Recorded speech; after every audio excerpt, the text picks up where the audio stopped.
Alright. Hello, Internet. Welcome to Dungeons & Dragons Planeswalker campaign. I'm your host, Don Janier, and this time everybody can introduce themselves because I usually get it wrong. Petra?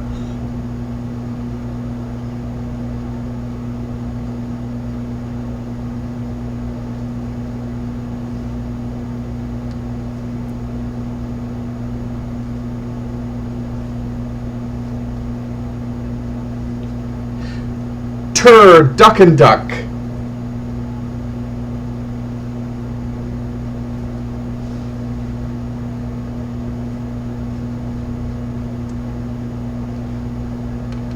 Maljack.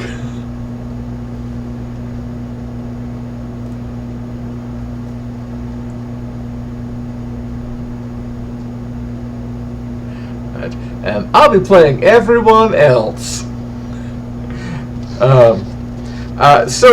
We're gonna our previous host and the guy that kind of owns the stream, Jesse Neon, cool dude, wrote a book. You should check it out. And I mean, he's not the only one because, as it turns out, Health Pack has also written some awesome shit. You should check out her stuff in Uncaged Anthology 1. But they're gonna roll a d20 to find out who's doing our recap from last game.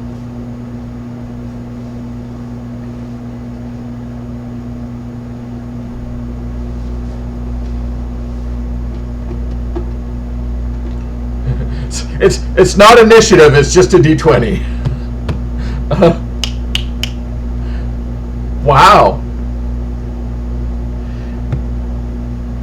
Yeah, get those low rolls out of the way.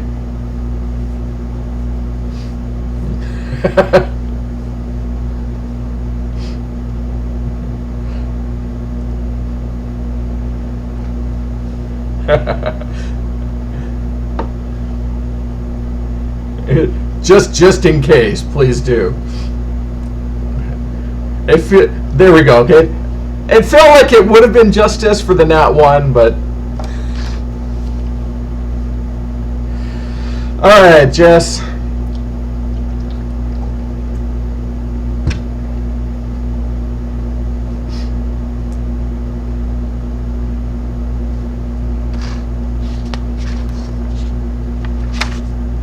Marjorie Anderson. Marjorie.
It was this the hunchbacked conductor. Yeah.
That is absolutely true. That's where we put the pin on it. So that's awesome.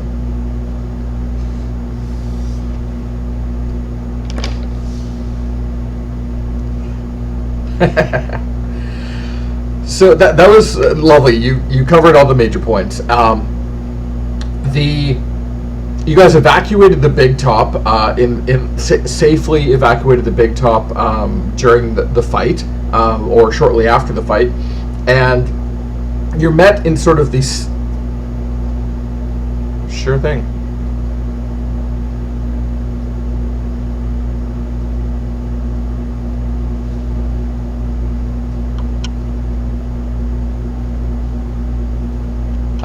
Let me just check here. It's capturing my mic, but it doesn't look like it is capturing desktop audio.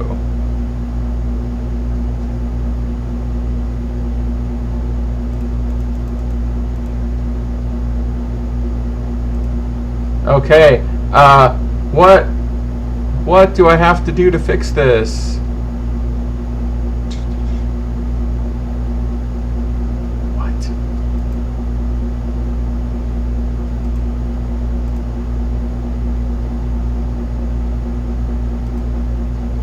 Wow, I hope that didn't mean that we went silent on the entire last episode.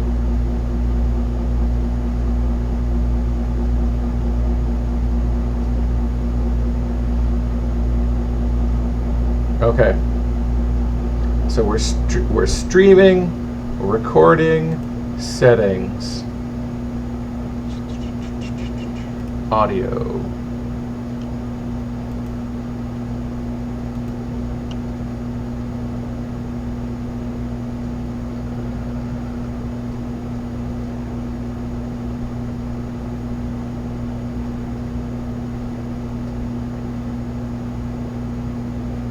I don't know OBS. I'm sorry, world. I don't know this OBS very well yet. I'm still learning.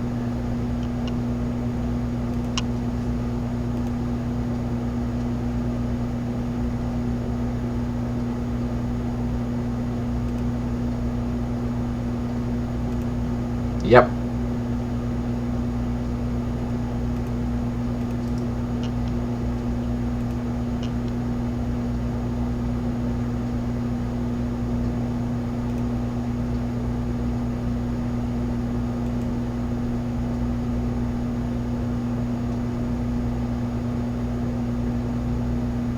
Just default.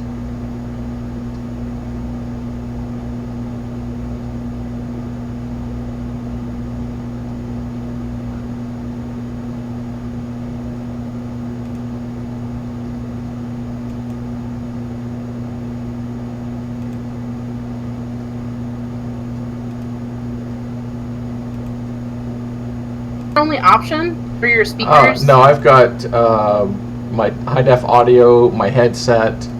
Can you do high def audio? And we'll do a test. Oh, okay. It's. Does that work? It looks like it's working. If it works, it'll show anytime that we talk. The desktop audio should have the bar of like your mic audio. Yeah, it's redlining. Okay, cool. That might be we're up a little bit loud, so you may. Yeah, I'm dropping the gain. Dropping the gain a little bit. There we go. It looks like it's working now. So maybe if anybody in chat, if you can hear us, that's cool. And yes, everybody says that that's better. All right. So as they say, back to ones, everybody. Back to ones. Hi. Hello. I'm still Dungeoneer. We should do a sound check of everybody to make sure everybody's audio. Check. Okay, so let's do this. Petra, Tur is working. Dix. Hello. So people are having a hard time hearing Dix. What? Really? How far is your mic away from your mouth? Because that could be the issue. Not that far. A foot, maybe?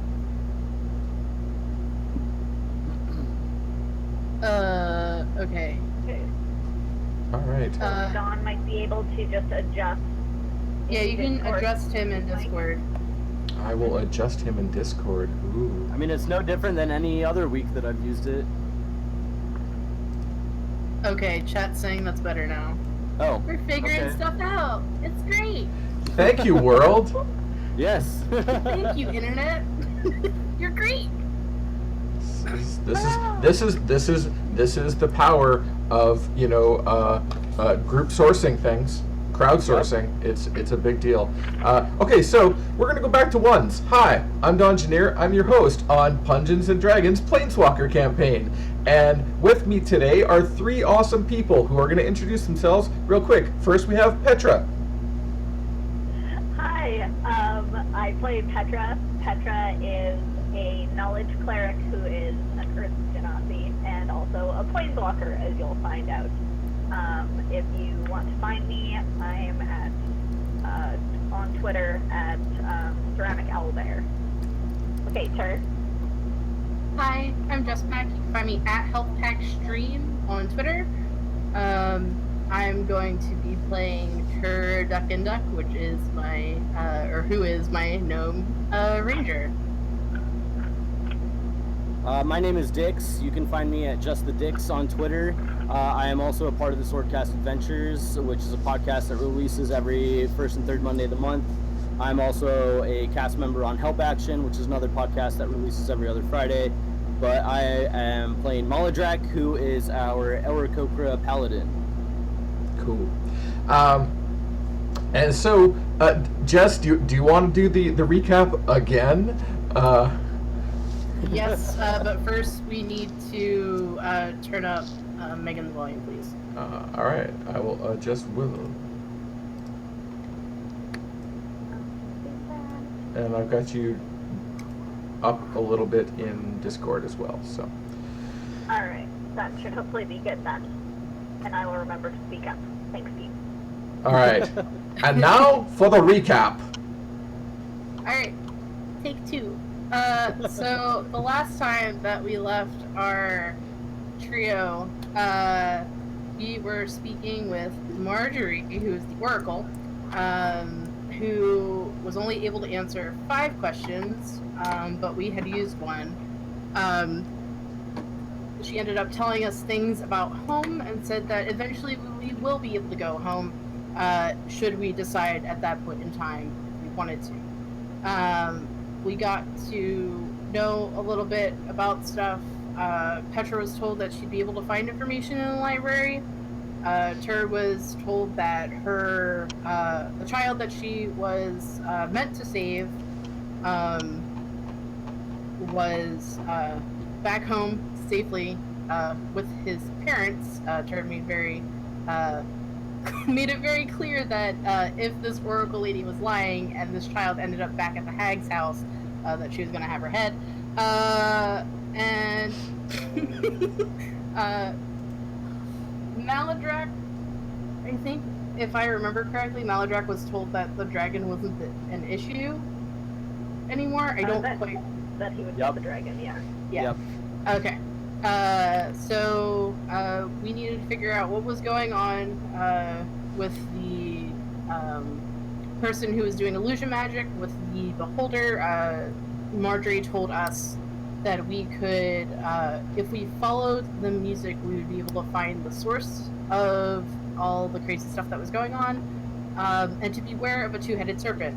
As we made our way to the big top, as that is where the music was coming from, we met the two-headed serpent, which we ended up finding out was two polymorph children. One child who may or may not have lost his two front teeth during the fight. We don't know. We couldn't find the big snake fang that we knocked out of its mouth afterwards, so you decide. We eventually made our way to the big top after we turned over the polymorph children to the guards for safekeeping. We went inside the big top. We found a whole bunch of other weird shit going on. We found more beasts. We weren't sure if they were more polymorphed humanoid creatures or if they were truly beasts. There was an automaton dragon that was in a cage. There was an automaton beer keg that kept asking us if we wanted beverages and was very disappointed when we walked by and not acknowledged it. We walked past a dazed centaur who was under the spell of the music. There was like a beaded curtain that hung down. We peeped through the beaded curtain and found this big troll guy with like 7 goblins playing music. We were doing our best to be stealthy, but we were not rolling so great last week. So the troll heard us and decided that he was going to investigate the source of it. We all hid amazingly. He did not find us, so he could not whoop our asses. Once he had left the vicinity, Tur decided that she was going to start taking out goblins, or at least finding the person who was responsible for managing the goblins playing music. There was, after we started attacks on the goblins, there was a hunched conductor that came out. We ended up fighting with him.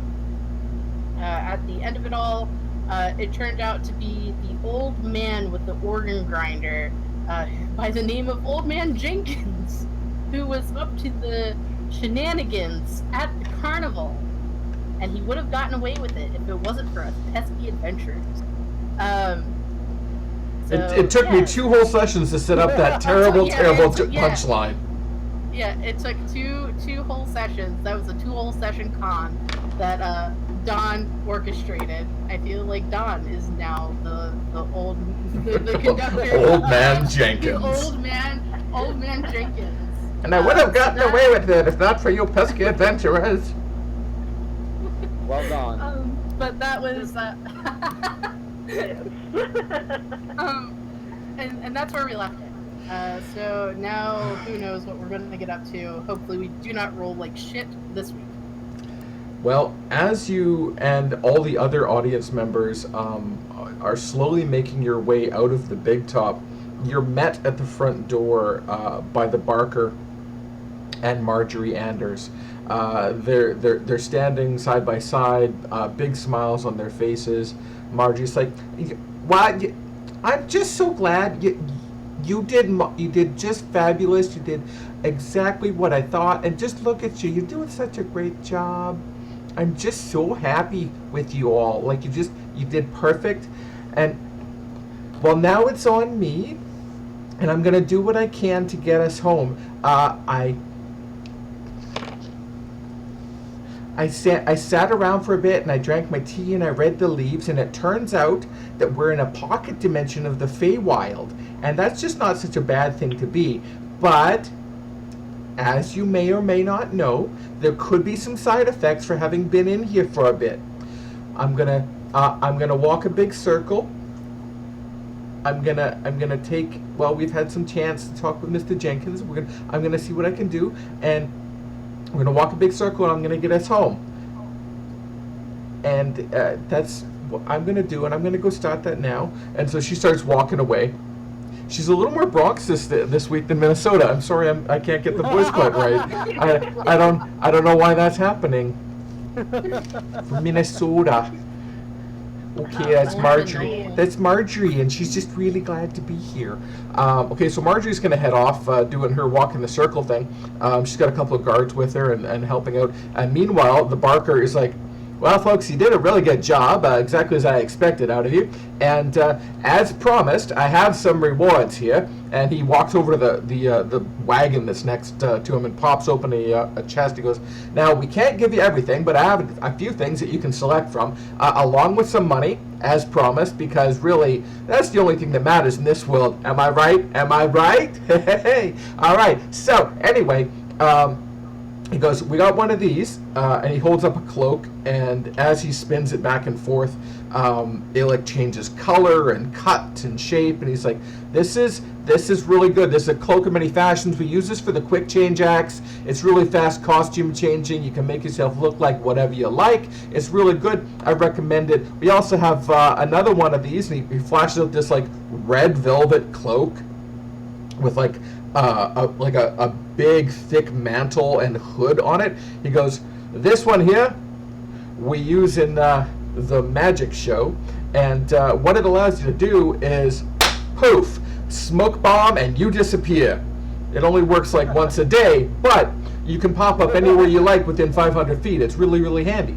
I also got this, we got this lovely ring, which Marjorie tells me allows you to throw up magic armor. I've never personally used it. And he puts it on and like waves it like he's like, for a moment there's like this little purple shimmer in front of him. He goes, oh, there it goes. I got it working. So anyway, you just like whoop like that, and you're like mage armor. It's like magic shield that lasts for like a second or two. And then this floaty rock. And he holds up this rock and like throws it in the air, and it starts circling around his head. Marjorie says that it's like a power boost for like people that can do spells. She found something better, so she put it in the box, and we're going to sell it the next village that we got to. But hey, we haven't got to a village. We disappeared everywhere. So anyway, you can each pick something, and then I got this. And he jingles a bag. He goes, I got a few coins for you. A little bit of the gate, since you guys pretty much put on the biggest show we've ever seen. And he just kind of holds the bag out vaguely in the direction of the three of you. Tur grabs it. Yoink! Alright. So there is 600 gold pieces in the bag. Solid. Yeah. Amazing. Dope.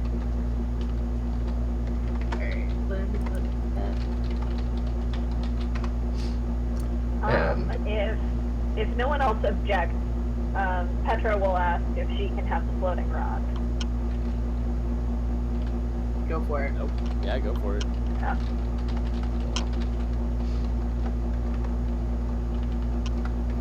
I'm typing it into the chat right now. That is an Iron Stone of Power. It twice per day it allows you to cast any spell at one spell level higher. Cool. And yes, this is a custom Iron Stone. It's not canon. Got it. Nice.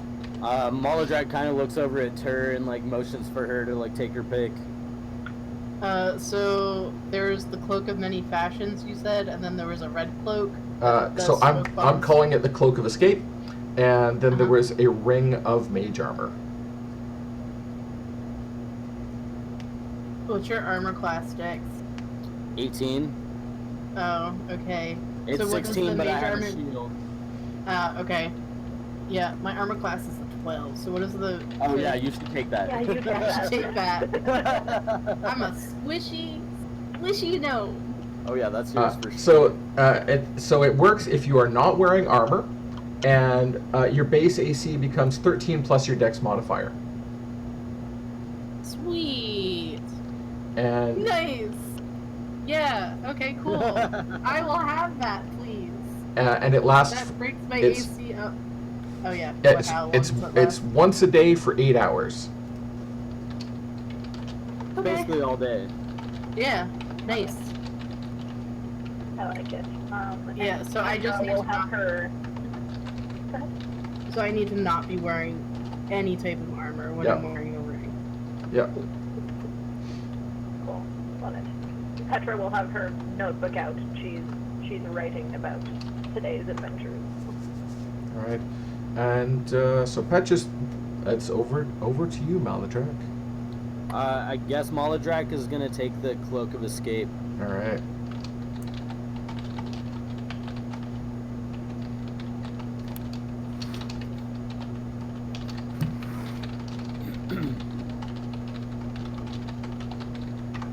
So that's once per day. You create a smoke bomb that is a 5-foot radius around where you're standing, and dimension door.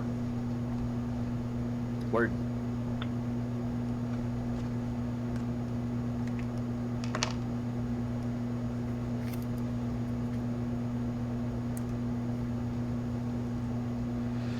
So while this has all been happening and you've been talking around this, the two food vendors, Fernando and Francisco, have been handing out food to everybody free of charge. Most people have been like, they came out for a little while, but then they sort of drifted back into the big top. Some very sad and scared looking men drifted into the exotic dancers tent. And a few people just decided to keep gambling. It's entirely possible they haven't even noticed anything ever went wrong. Just working those slot machines. And Marjorie comes back after her long walk, and she's like, okay, woof, that was a bit of work there. And so I think I got things set. I'm just going to go back to my tent and do a little spell work, and you should see a shining portal, and the fog should start to fade away, and so that's just what to be expected. In the meantime, you can feel free to go into the big top. I hear they're going to put on a really nice show. They're going to like keep people entertained and stuff, but no music. We're not doing that anymore.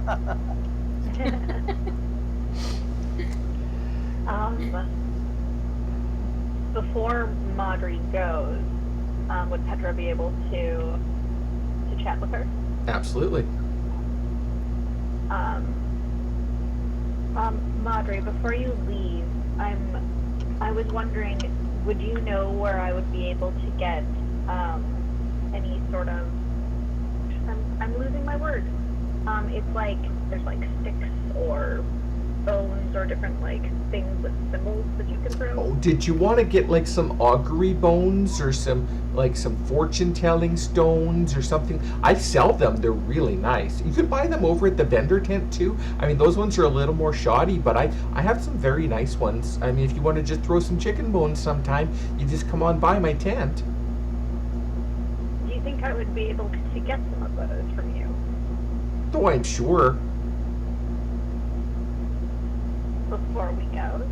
Yeah, come along, darling. It's totally fine. Just she takes your arm and like tucks her arm inside your elbow and does that little grandma pat on the arm and starts walking you towards her tent. She gets there and she's got a couple of different like some chicken bones, some like dried and bleached out chicken bones, and some rune stones, and they're like organized in these like cutesy little containers with like extra scent in them, and it's obviously like she's like, as she's doing it, she's like, I also sell candles. We home make them from beeswax, and we use the honey here on the circus. I mean, you probably saw some of the delicious candy and candied foods there. And anyway, so she just you can pick up some runestones from her, no problem. Awesome. Then she sets about casting her spells, and it takes the better part of an hour for her to do everything. There's incense and chanting. She carves or draws huge circles inside her tent that mirror the ones outside, and they begin to pulse. And then light, everyone that stayed outside begins to see the fog that was pulsing. And for a moment, the sky seems to turn a little bit, and you get a little bit dizzy, and it slowly fades, and then the fog just fades away. And as the fog fades away, a breeze cuts across the parkland through this circus area and the carnival, and it suddenly chills quite a bit, and a soft snow starts falling. When you left, you were midsummer. But time has passed, and I'm going to ask everyone to give me a wisdom saving throw. Jinkies. All right. Oh, god damn it. 14. This is gonna. Okay. Ah! Nice turn. Nice. 20! Yeah. Very nice. For a minute, the events of the last 2 days get a little foggy and sparkly, almost like a kaleidoscope memory. They're drifting and blending together like jigsaw puzzle pieces that have been turned face down and mixed around. And then you kind of shake your head and everything snaps back into clarity and your brain clears. But there is a lot of people around you that are looking just a little bit dazed and just a little bit stunned. And then they start smiling and enjoying the carnival as if nothing had happened.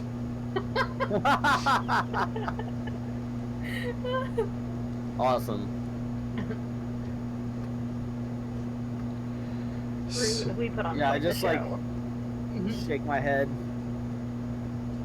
Yeah. Does this mean that we're back?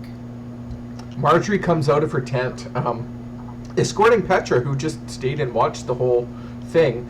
She goes, so anyway, that's how you do some of the major plane shifting type stuff. I mean, you probably, it's a good thing that you watched. I have a sense that your aura is definitely one of the ones that seems to attune itself to wherever you are. I mean, wherever you go, there you are, right?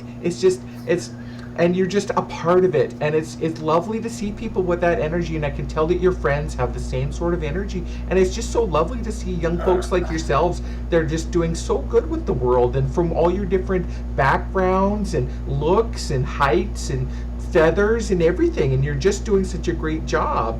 I'm just really excited to know you, and I hope that you come and find the carnival again sometime. But it looks like we're back. I am gonna say this though, it was summer 2 days ago, and it's feeling a lot more wintry with the snow. So just keep an eye out. There's probably some changes. Anyway, the gate is that way, and I think we're gonna shut down for a day or two. You know, everyone just needs a little time to reset. Yep, I think that sounds good.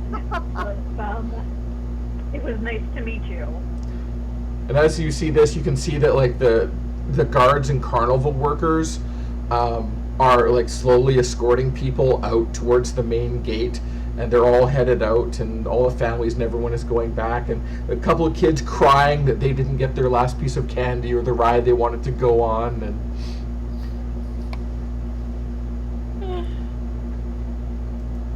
And what do you all do? What are the chances he's put the rod back together and then didn't bother to send any of us home because we I were was stuck just thinking the at a same thing. Feywild carnival? Yeah, I think priority number 1 is finding Gunther. I guess that's probably right. So you all leave the circus, heading back into the city. And in very short order, trudging through the soggy road, you head back towards the Three Apple Inn. And as you walk in towards where the Three Apple Inn was, you see the familiar sight of the Weary Wanderer set up exactly where it was.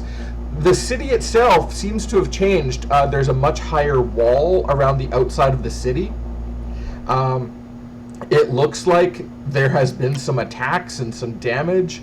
The city itself, there's a lot of people at the front gate right now. There are sobbing people greeting their families. There's a lot of guards. There's a large deal of confusion as the 100 or so people that had been at the carnival are now returning to NukTuk after months of absence.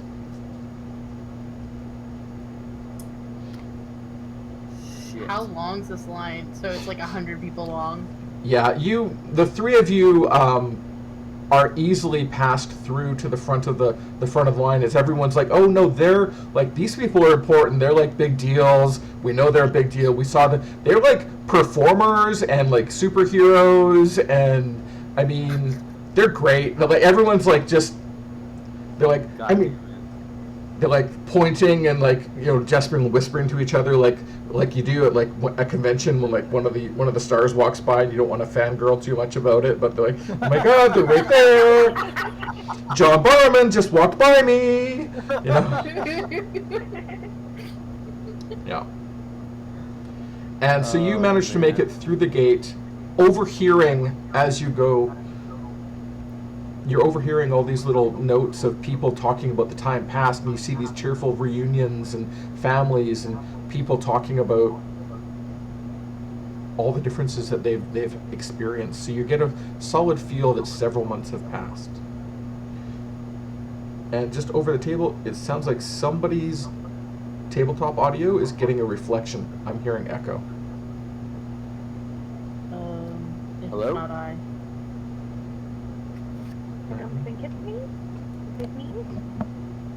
Is because I'm hearing it. I'm hearing my voice doubled.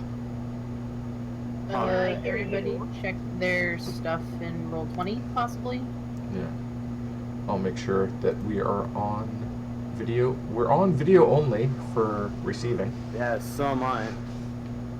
Yeah. Let me double my check. computer's muted, so I should be okay. Okay. Yeah, I'm on video only too. All right. Then Weird.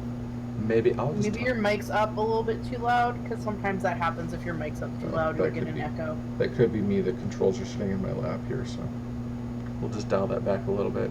Yeah, there we go. Not too bad anymore. And Oh, a little bit sweet. lower. There we go. Okay, so it seems like I'm still working okay, and I'm not getting the doubling. Okay, so you find yourselves in front of the Weary Wanderer Inn. Yeah, Ter's going in, stomping Yup. in. I just kind of like look at Petra as she walks past, and I follow the two of them in.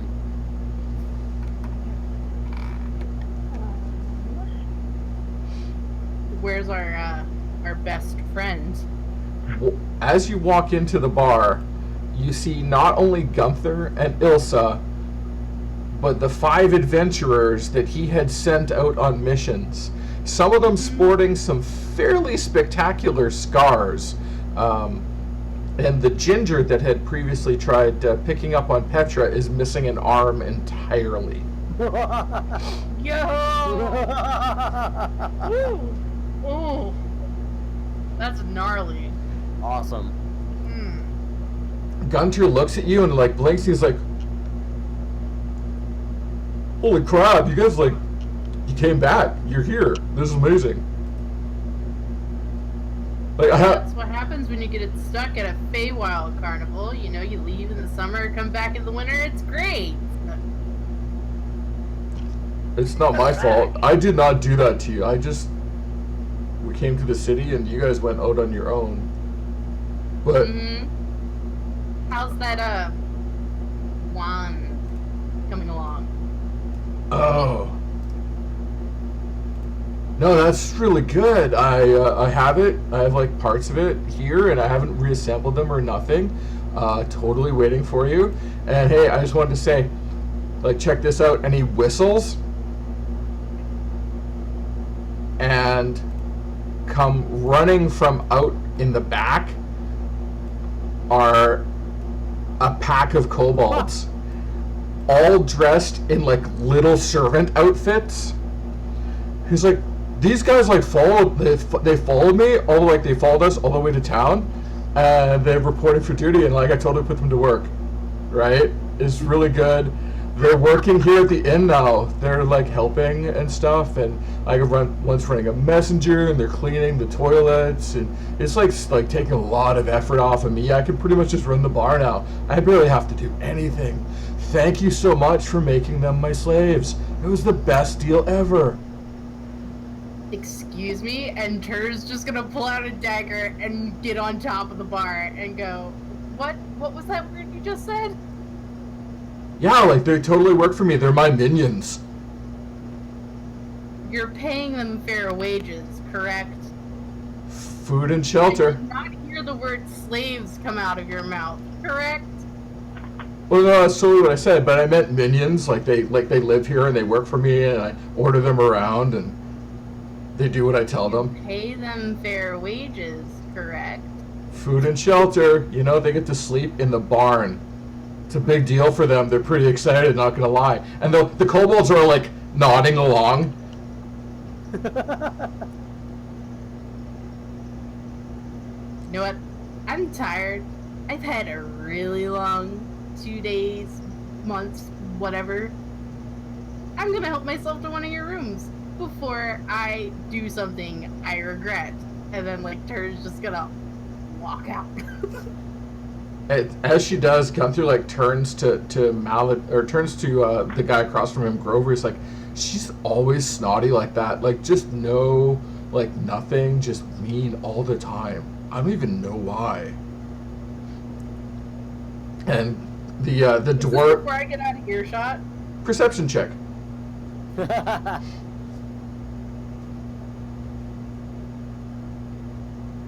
No, it is not.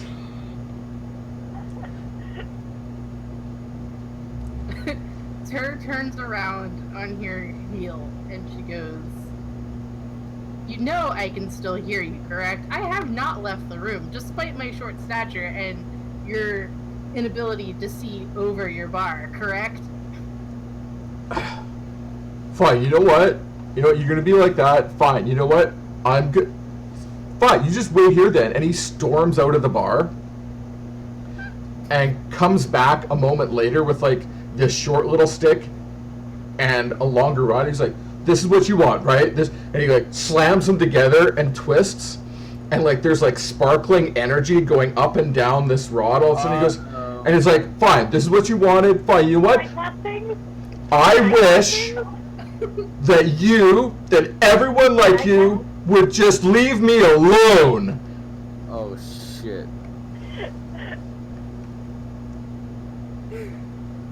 Oh, Like, God. can I cast something in the middle of that? If you're gonna try and interrupt, it's gonna be initiative. If you're gonna try and beat him, because he just stormed back in and slammed them together right in front of you. So, for you to interfere with what he's doing, you would have to beat his initiative. I'm okay with that. All right, I will find. Alright, out of 10. Not great. No. That's All right, so that's Gunther's initiative, 17. So he slams us together and gets his wish off as you're standing there going,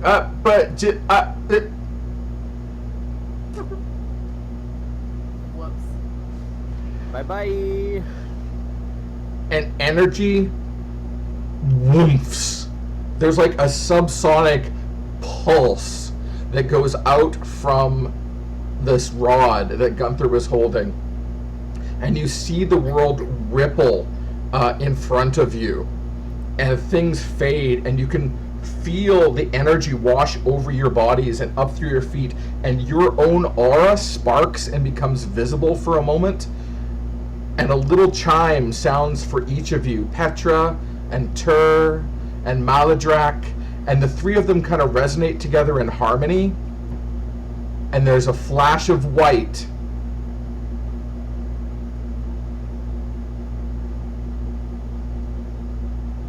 and you find yourself spinning through an expanse of gray, looking at each other, drifting closer and further apart. And you've got a moment to think. And what is it you're thinking as this is happening? What the fuck is going on? Petra's thinking about how Vaudry told us that this would happen. Ter's going, when I find that asshole again,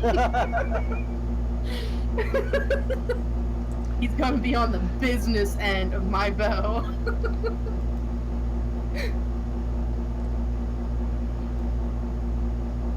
And the gray fades to white and to pink and to black.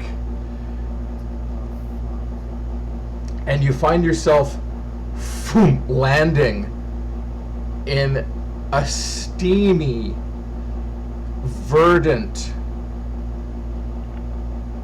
jungle-scape.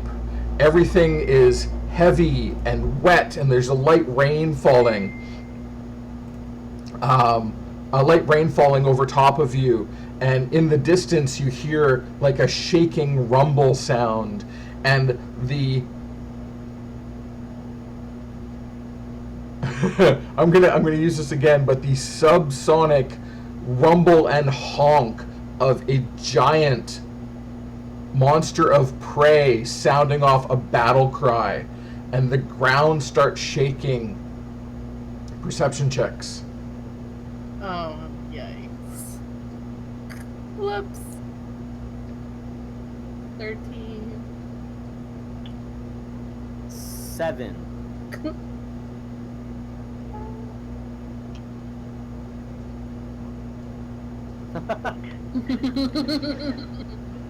Between the rain and the steam and the thick jungle foliage, you don't make out exactly what's going on, but you can see in the distance trees not just shaking but getting bent out of shape and out of angle, and you hear this loud honking, coughing roar again. And then thundering down the middle of this road that you find yourself on is a creature that you have never seen before. It is as bigger than 4 horses put together, with horns coming out of the front of its face, and the entire front of its large paneled face painted with a black and white death mask. Riding on its back is a blue-haired elfling, and next to him a brown-haired, war-painted person with a longbow who's firing off the back of this triceratops at the dinosaurs that are chasing it. Oh, I am so sorry. I am so sorry about everything. Ter's now freaking out. No, not at all. Petra is like, hide. So you find yourselves in the middle of the road with a triceratops charging towards you, and behind it, a T-Rex. Okay. Amazing. There's a rock right there that we could probably hide behind. Maybe, I don't know. Let's just get out of the road. Yep, out of the path. Yep. Yep. We'll do that. All right. As you do that, okay, so as you move that, the Triceratops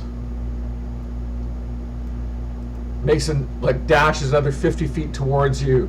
The T-Rex pacing it, and bursting out of the foliage behind them is an Ankylosaurus charging down the side of things. On the back of the T-Rex is this armored female with a long red braid down her back. She lifts this stick up to her shoulder, and there's a resounding crack and an explosion of smoke from the end of the stick. And a moment later, the Triceratops makes there's like a little poof, and blood spurts out from one of its hindquarters, and it skids its ass a little bit to one side as it continues racing down the road. From behind it, the Ankylosaurus, there are two men on top of it. One of them starts forming, is pounding a drum, and as he's pounding the drum, he pulls his hand back, and the sparkling energy comes off of his hand, and he throws it towards the woman on the back of the Tyrannosaurus, just missing her. What do you guys do? I just look at the two of them and like stay low. Yeah, not getting into this. All right, give me stealth rolls. Gunther wants to see this play out. Stealth 19. 8. 14. Oh shit! I actually have disadvantage. Let me roll one more time. It might be worse. An 8. An 8. The Americoke are just standing there going, "This is crazy."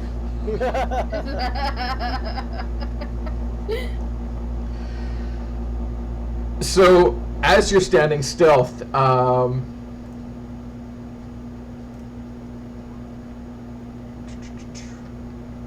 the ranger on the back of the Tyrannosaurus makes you out and swings over with the longbow, firing at you. Oh god, drop. Of course. 4. So the arrow spangs off the rock, and you hear this feminine shout from the back of the Triceratops. They've hired assassins. They're in the bushes.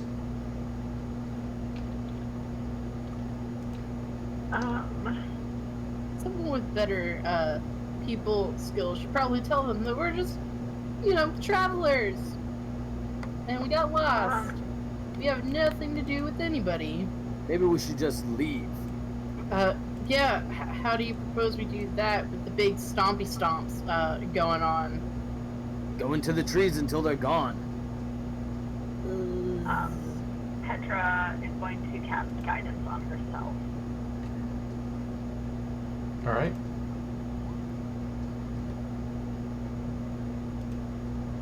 All right. As you're doing that, the people on the back of these dinosaurs start whipping them up, trying to get them to run even faster.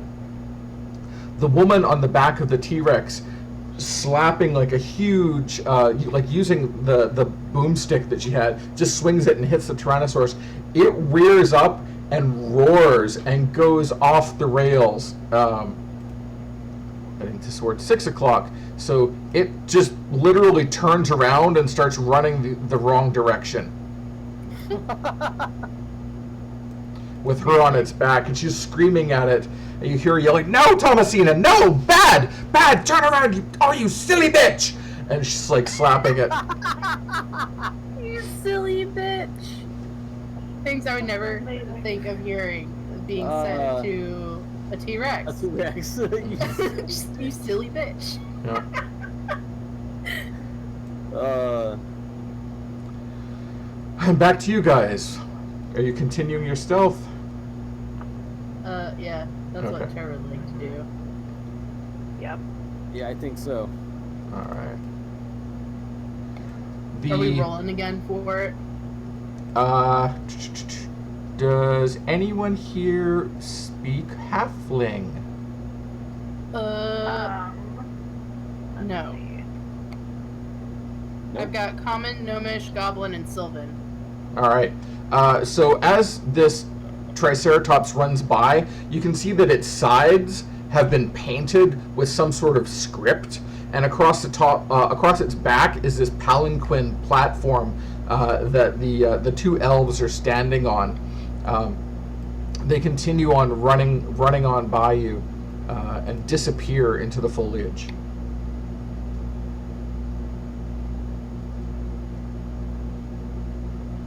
What about the Ankylosaur? Yeah, I stay hidden until that goes by. Yeah. Moments later, yep, the Ankylosaurus as well. Most of its spikes are all like decoratively painted, and you can see that the big hammer ball on the back of its tail has been capped in some sort of bluish metal. And it continues along as well, racing past. Interesting. Petra will turn to the others and say, with such large creatures they're riding, I'm a little concerned about what they might be running from. Considering that the one that they were running from turned around and ran the other way, I think it might have to be that. I think that is the biggest, baddest thing I have ever seen in a forest. Yes, I've never seen anything quite like it. All right. The roles that I'm doing here are the Calamity's animal handling checks and Thomasina's responses. And as she's doing this, Calamity is thrown from the back of the T-Rex, Oh no.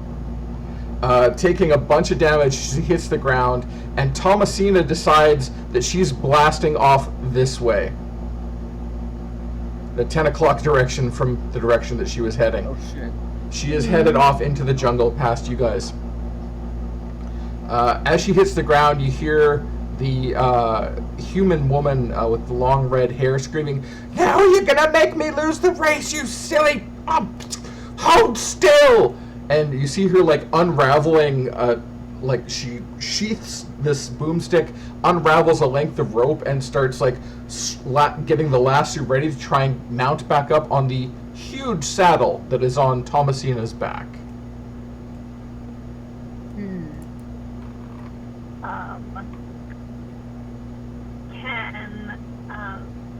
Can Petra cast a spell? Yep. So I'm not you're not in combat right now, so I'm just gonna kind of go round table. But yeah, Petra, and then Tur, you're on deck. Okay.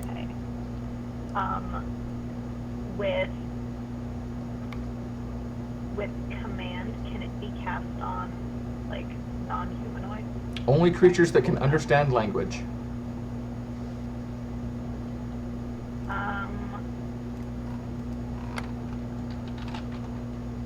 Petra will try it on the dinosaur. We'll see if it speaks common. So Petra will command it to, like, stop. To halt. Okay.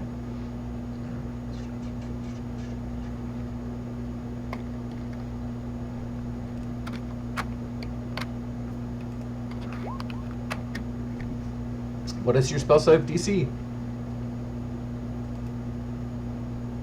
It's a good question. I feel like it's 12, but I have to double. Alrighty.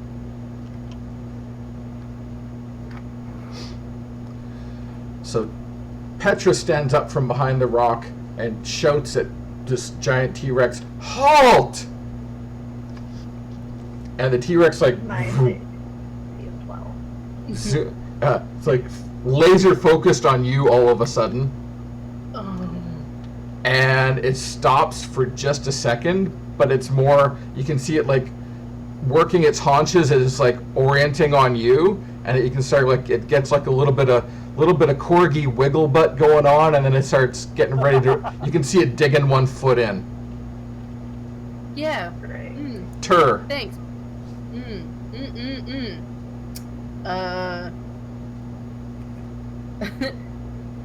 Tur's gonna shout at the other lady and be like, "Get a hold of your fucking pet!" And Tur's gonna like duck into the woods. Tur's out. Alright, you hit the woods. Give me a stealth roll once you get there. Yeah. 18. Nice. Well done. Maladrak.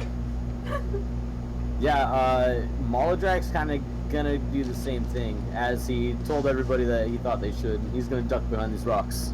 Alright, give me another stealth on you then too. With disadvantage.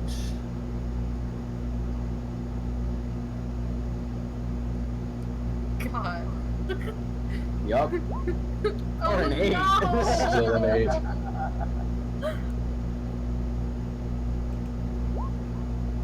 Sorry, Petra. it's For it's good enough to hide from Thomasina. Oh, nice. She got a 6 on her perception. So Calamity throws the lasso at the saddle point on Thomasina, lands it, and starts running up the tail of this creature, like pulling on the rope and running up the tail of it. And she gets in position and attempts another animal handling check to get it under control. And she sits the saddle, and Thomasina's like settles and like big honking noise, kind of like still wiggling her butt and looking at Petra a little bit. And Calamity starts like, she's like, all right, let's go. Come on, girl, we can still do this. And starts pointing Thomasina back onto the stomped trail and running away with her.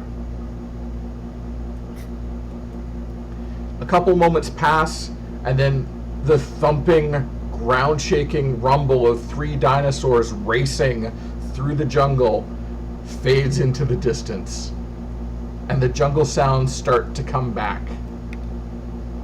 And you hear like little squawks and hoots, monkey sounds and bird calls coming back. That was horrifying. What do you think that was? Sounded like it was a race. And they're racing giant, terrifying lizard things. That's a new one for the books. And they shoot at each other while they race? Yeah, I don't really... That seems really unsportsmanlike, in my professional opinion. I suppose it depends if it's within the rules. Looking back on it, I don't know. the creatures, with the exception of the T-Rex, the Ankylosaurus actually had like a platform with like armor plates hanging down off the side, like almost like barding that you would see on a horse, as did the Triceratops, and they were all garishly painted. There were spikes coming out, and like the people on board had like way more weapons than it looked like they needed. Like one of them had like a stack of spears and javelins, but Calamity Jane and Thomasina, it was just saddle and that big old boomstick. What say if we follow this road in the direction that they went? Keeping a reasonable distance, of course, from the big, giant, scary, toothy lizards. What if there's more of them coming behind? I'm sure we'll hear them. How much time has passed since they left us? It's been about a minute. And since you said it, give me a perception check.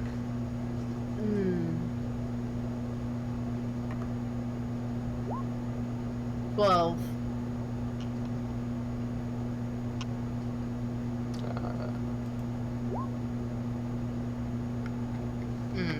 You hear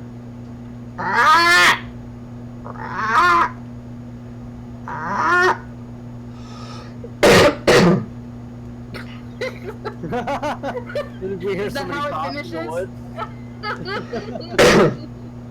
it's just me. Some of these voices are vocally stressful. I would love it if they finished like that with just like a cough Yep. at the end. I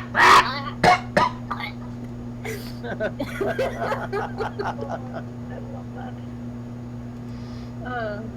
And you see, Oh, boy. poking their heads out of the bushes, these little feathered crest of a much smaller version of the lizard that the big lizard that Calamity was riding. It's small. It's got these little arms with these really long claws at the end of it, and it's like walking towards you, like you've seen chickens walking in the farmyards before. But this is much larger than a chicken.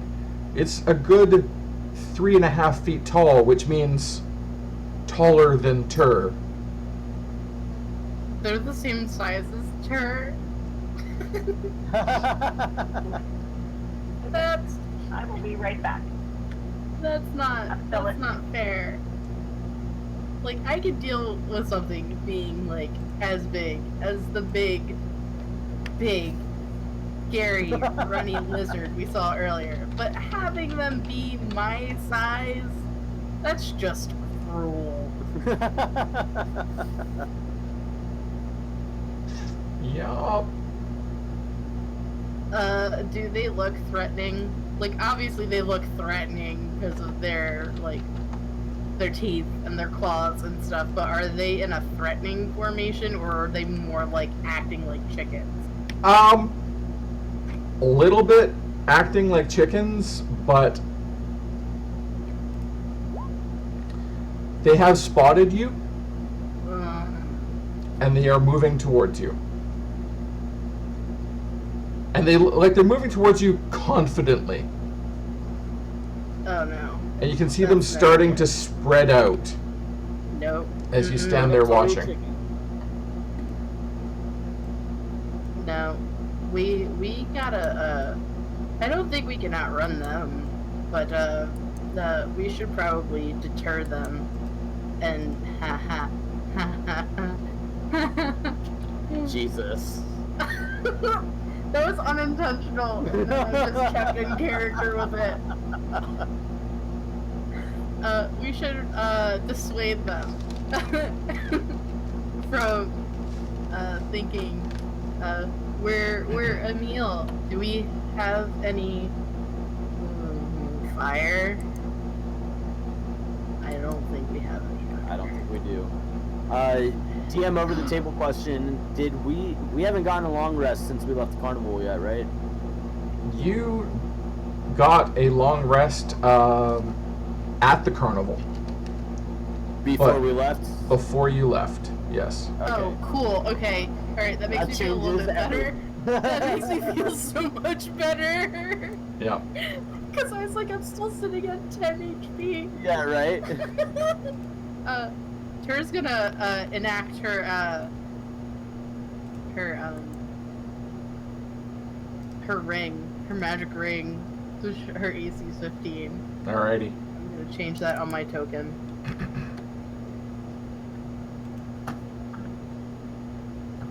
So Petra, these creatures For Uh, 33. have started spreading out, and they have spotted you as a group, and they're like starting to like spread out, and you recognize pack tactics. You've seen it before, so they're starting to spread out to surround you. Once Maladrak starts seeing them spread out, he's gonna cast Bless on the three of us. All right. Petra, any action before we go to initiative?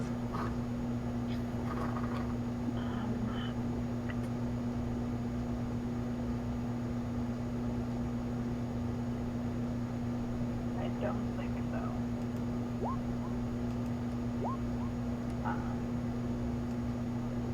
You know what? Petra has read a lot. Would she know what sort of creatures these are? Would she know anything about them? Give me a survival roll.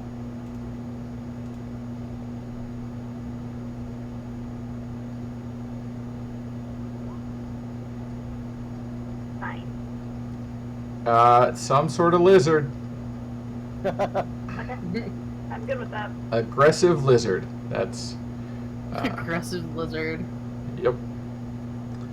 Two of them work their way into the bushes and sort of dodge out of sight. Oh boy. And we're going to initiative. Oh yes, Maladrak got a 4. Oh no. 18. As we set this up, we'll be right Oh, back. sugar, sorry. Alright. I should have had I thought I had my token selected. Okay. So Tur is an 11. I will set it. Yeah. Because I have that ability. Petra is an 18. And then we got a 16. And a 12. and a 17, and a 20, and a 6.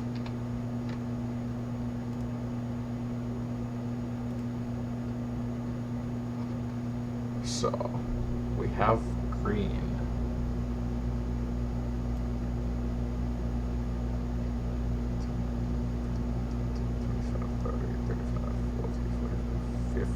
Yep. They can get in range. Wow. So it just runs straight forward, and I will wait for a moment for Dix to return because Maladrak is getting pounced upon. You make it sound like a cat's jumping on him. It's just adorable. That's this little kitty. Just... It's just a little kitty. It's just coming out of the bush, and this is really excited. And it just like runs straight towards him. So Maladrak, one of them just like ran straight towards you, and from about 20 feet away, leapt into the air, and all 4 claws are like out, like a really angry kitty coming at your face. But it gets to 10 and lands just short in front of you, and kind of like skids a little bit to a halt. I'll take it. Petra's turn. Okay. Seeing that Petra is going to back up away from that dino, Mm-hmm. kind of to here, get out her little hand crossbow and shoot at him. Go for it.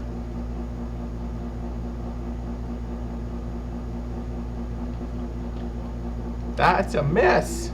Oh. And it, Remind me how bless works. you add a d4, but that doesn't help on a natural 1. Yep. So There you go. I'm gonna That. ask you to roll a second attack because you didn't time this all that well. Yep. It's real. That's what ones do. Okay. Maladrak, does 17 hit you? No. That's good. That is good. But this out of nowhere, this little crossbow bolt like spangs off one of your pauldrons and like hits your pauldron, then hits the Allosaurus in front of you, and then like hits it, like kind of falls into the bushes, and you can like see that it's like cracked in the middle from like ricocheting off the 2 of you. I hate to be this person, but do I have bless on this one too? You have bless, and as long as he maintains concentration. Oh, So so that that's would what be, I mean. Oh, roll a do D- I roll Yeah, roll a d4. that? Yeah, Yeah. add that d4. Sorry. I had 3. 20. Does 20 Do I hit? have 20 does hit. Okay. So Sorry, friend. a little bit of retcon. We're gonna try and remember this for the future. So yeah, it's like this like bolt comes out of nowhere and managed to hit you just under a pauldron and snap off the back half of the bolt, ricocheting off your pauldron onto the Allosaurus, onto the ground, but still leaving a chunk of metal and wood in your shoulder, doing 6 points of piercing damage. All right. Friendly fire is a real thing. That it is. It's a bitch. Yeah.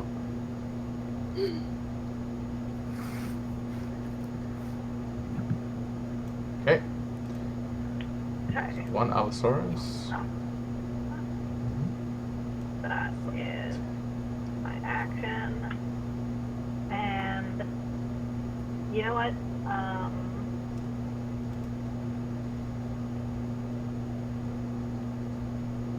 No, that's gonna be it. I'm done. All right. So Petra takes her turn. There's some rustling in the bushes off to your right. So Maladrak and Tur, give me perception checks. Oh god. Perception. 11. 22. Well done. All right. You actually do make out the critter that is trying to circle up behind you, Maladrak. So you manage to spot this one in the bushes. It's like you can see it crouching down, its little head moving back and forth. Your eagle eyes keeping you apprised of everything that's going on around you. Then on the other side of things, one of the other Allosauruses just charges straight towards Petra as she's moved back away from the cover of the rock, and it spotted her and just ran straight towards her, leaping again from about 15 feet away, claws out to attack. 22. Yeah, that'll hit. That is 12 points of slashing damage, and I need a strength saving throw.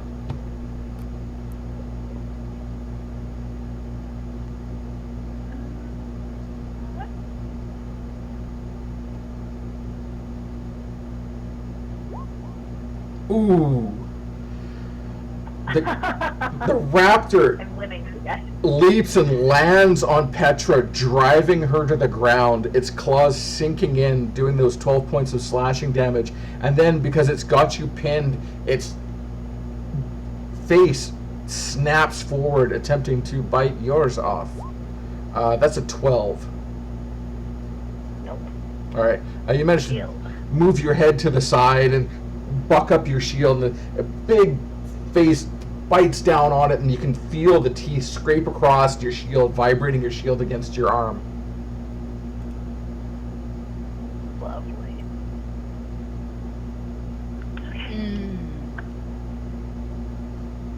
Yikes. Okay.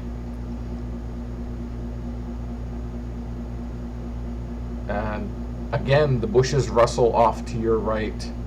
Tur, it's your turn.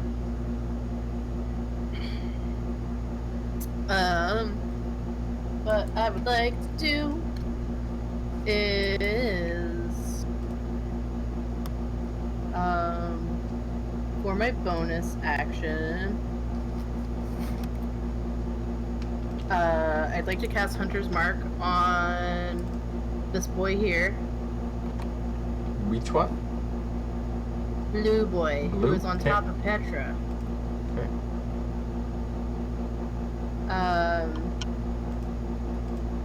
And then I'm gonna take a shot at it with my longbow. How many feet am I away from Petra? Is this to scale? Yep. You should be Ooh, 10 feet so I'm away not from very- her. I'm not very far away. Is that disadvantage then? Because I'm within it's within 30 feet, right? I believe that is point blank, yeah. You could move. You I could move. Yes. Is there space for me to move on? There is space for you to move in any direction you like. If you need to, I'll scroll you. We'll just do some map scrolling and move everybody if you need to move south. Yeah, I would like to move south to get further out of range, I guess, because I don't want to occupy, or walk past this one, or walk past that one. So Yeah. that would be cool if I could go south. Yes. Thank you. There's a similar rock. Now you can move south. Okay, cool. Alright, I'm going to move my full movement. Just the Looney Tunes path cycling by in the background. Yeah. So let's see, how far is that? 25 feet. Okay. So I make a move to here. Okay. Alright. And does that put me... good enough. It's fine. It Yep. has to be good enough. Alright, so I'm making a shot with my longbow. Do it. Happens to have short feet. Short leggies. Okay. Longbow. Oh, wait, Hunter's Mark also does something. Does it not? I deal an extra 1d6 if I hit it. Huzzah. And now I'll have advantage on any perception or survival checks Cool. if in case this one decides he's gonna bonk off. Alright. Rolling. 7 does not hit. Does it? No, not even if your bless kicked in, you still would not hit. Oh, fuck. Alright. Then that is it for me, because I used my movement, my bonus action, and I can't do anything else. Alright. So we are on... Ooh, who's this? This Maladrak. This one here. Wait. Why is this one? Who am I looking for? Why can't I... Why won't you identify yourself? Alright, that one did. That one... Oh yeah, so it's back to this dude. Green, he is going to attack Maladrak. It's like... Oh no. ripping with its front claws. It like threatens with its front claws and then rears back and lashes out with one of its back feet that extends like way further than you thought it would. But still, you manage to catch it on the armor and dodge back, and it's like makes a hissing noise at you, and it's Maladrak's turn. Maladrak is gonna swing on this dude with his flail for a 6 to hit. Just threatening each other. A lot of posturing. I'd imagine even if I maxed out my D4, I'm not gonna hit. Nope. Yeah, so that's that.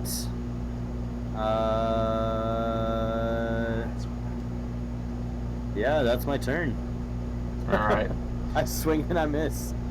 I moved. I did the attack earlier. It was this guy's turn, and it was actually red that was supposed to go earlier, but all it could do was run forward. So it ran forward. It's now almost within combat. Green has done its attack. Petra, you are up. Okay. So I am using my bonus action to cast Healing Word on myself. Okay. You're doing that. I love that I know that it's a bonus action now. Hey. Things you learn. Are you going to use your new stone to empower it? Yeah, so I was just about to ask you that. So I have first and second level spell slots. Does this mean that I can cast it as a third, or that I can cast it as a second using a first level spell slot? So you would cast your healing word, and it would go up by one spell slot. In power, even though you don't actually have third level spells, the effect would take place as if it were. So it would be empowered to that level. Really cool.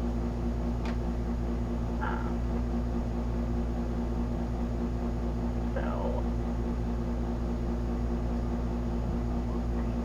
I think I did it. Yeah, 7 points. Did it roll? You rolled terribly, but it was more powerful than it could have been. It's the thought that counts. That's what So taper roll that's that my was. bonus action. Hey, 7 points of healing is 7 points of healing. It is. It is. And then for my action, I would like to use thaumaturgy to make the ground shake and just like yell at it. I'm very mad about being pinned to the ground right now. All right. I will see if it spooks. No. Ground shakes and you yell at it in this deep bass voice, and it's just like it just roars back at your face. Love it. I assume I can't go anywhere. No, you're not pinned. You were just knocked to the ground. So you're not grappled or anything. You are just knocked prone. So you could actually stand up and move Yeah. away if you needed to. Moving well, away. I do want to stand up. Okay. I don't want to move away. Okay. So you stand up. So you're back on your feet. Not prone is a good thing to be. Yep. Okay, I'm done. All right. Maladrak, you are flanked by one of the Allosaurus. Comes out of the bushes. It doesn't get up enough energy to leap at you, so it's just going to do the claw with advantage. How do I roll advantage from here? We'll just roll twice. A 17 and an 18. Does an 18 hit? An 18 hits. 18 hits, so that's 9 points of slashing damage. All right.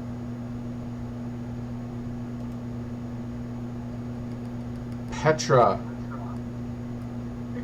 the Allosaurus in front of you also reaches out with one of its big back leg claws and strikes at you. 13. Does that hit? Nope. On the shield.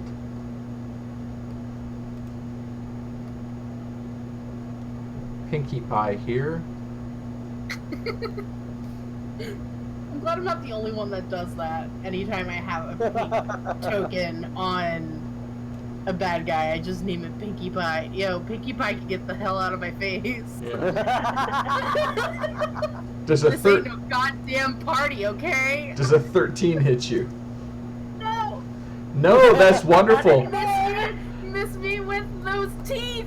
Yeah.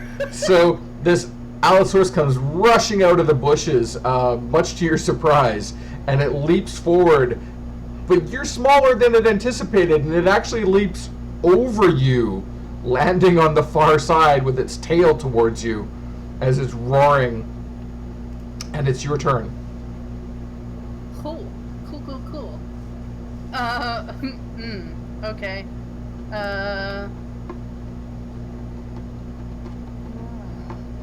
Really want to do.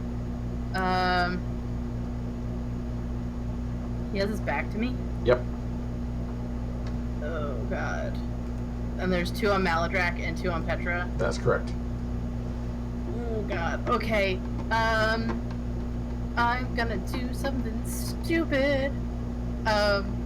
See if it works. I'm gonna cast Minor Illusion.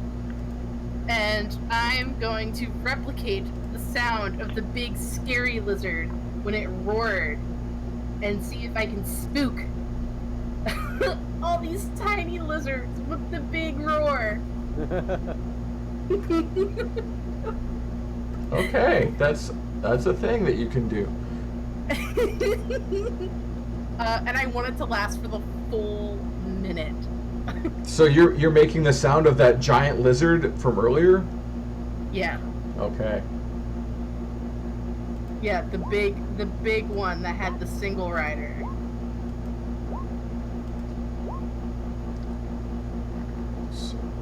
My spell save is 12. Hang on, actually, let me double check that to make sure that. Yeah, the spell save is 12. Okay.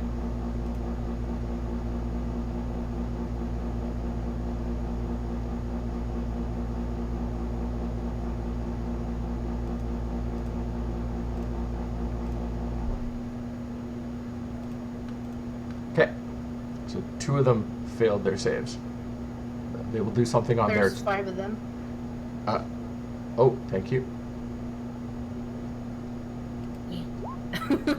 No! As I said, 2 of them failed their saves. Much, Funny, how can you do much, dirty? much like Marjorie, I too can see into the future.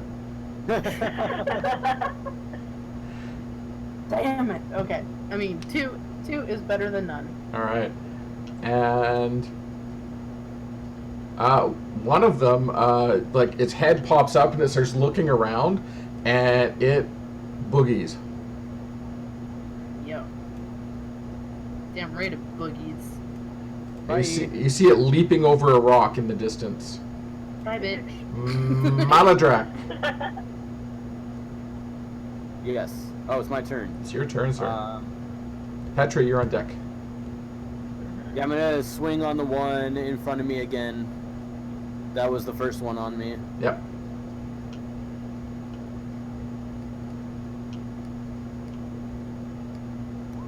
For a 14. That's let a me roll hit. my D4. Oh, that hits without my D4? That is a hit without your D4. Sweet. So that's 8 bludgeoning damage. And there's a large cracking sound, and you see like several of its ribs just cave in, and it almost keels over in that one direction, and like you see it like hop to the side, favoring its side immediately. It like even like a little spurt of blood comes out of its open maw as it's facing you. It was not expecting you to attack it back. You're just a bird. I am. And it was distracted by the thaumaturgy, the image, the illusion that Tur had cast. And after that hit, it also chooses to run. Sweet. Petra. Oh, attack of opportunity as it's leaving. Oh, don't mind if I do.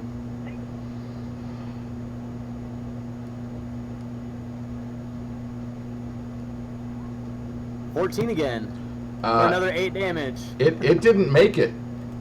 It just turned to run, and that's all it took. That moment of distraction was enough for you to spin the mace around and catch it on the back of the head as it turned away to run. And it just like the head just like leapt forward like a chicken's, and there was a loud crunching sound, and it just poof pitched over onto its face.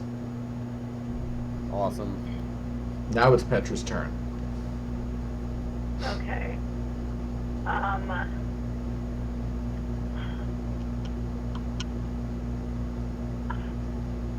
Petra is going to shoot the guy who's on Maladrak. All right. She's feeling pretty bad that she shot him earlier, so... Just shield up with one hand holding this one back and firing to get your friend. Yeah, the one that's on me is too close. We're gonna do that with a D4. That is a big hit. 21 is definitely a hit. Yup. Okay. The crossbow bolt like takes it right like in the juncture of the neck and the collarbone, sinking really deep into it, and you see like blood start to pulse out from the where the arrow is piercing it.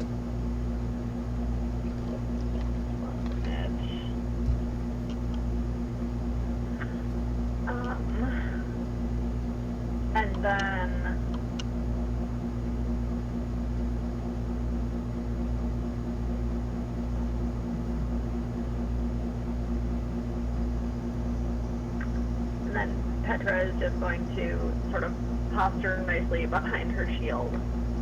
That's Alright. going to be it.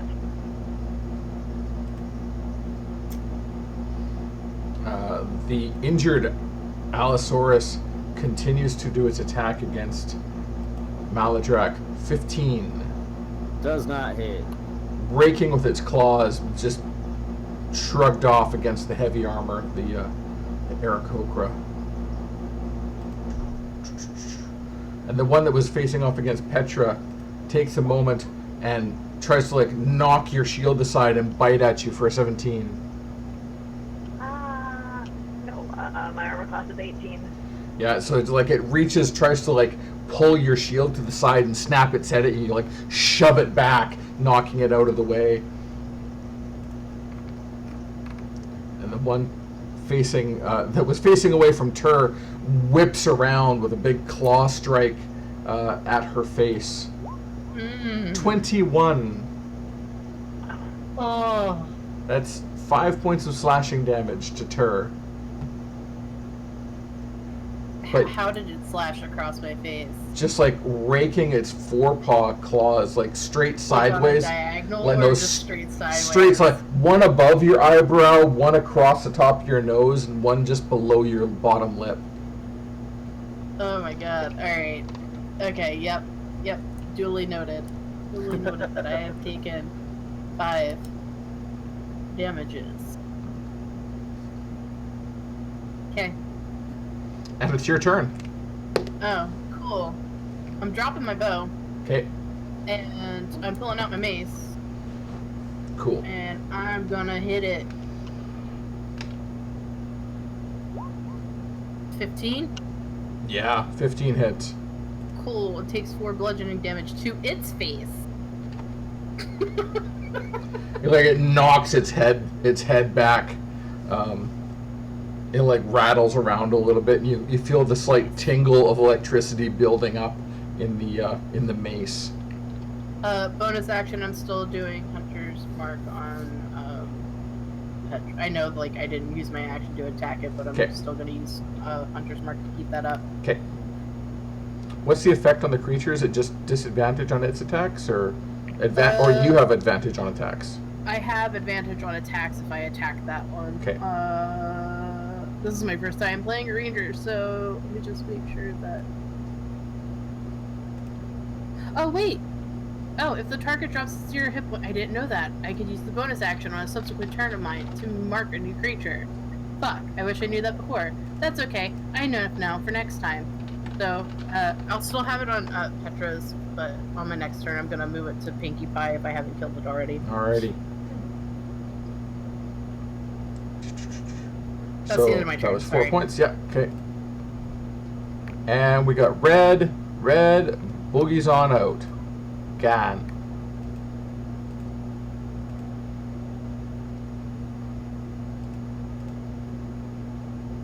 Maladrak. Maladrak's gonna kind of take the momentum from hitting the other one as it tried to run away, and swing the flail over his head one more time as he turns around and like brings it down on the other one. Okay. Right behind him.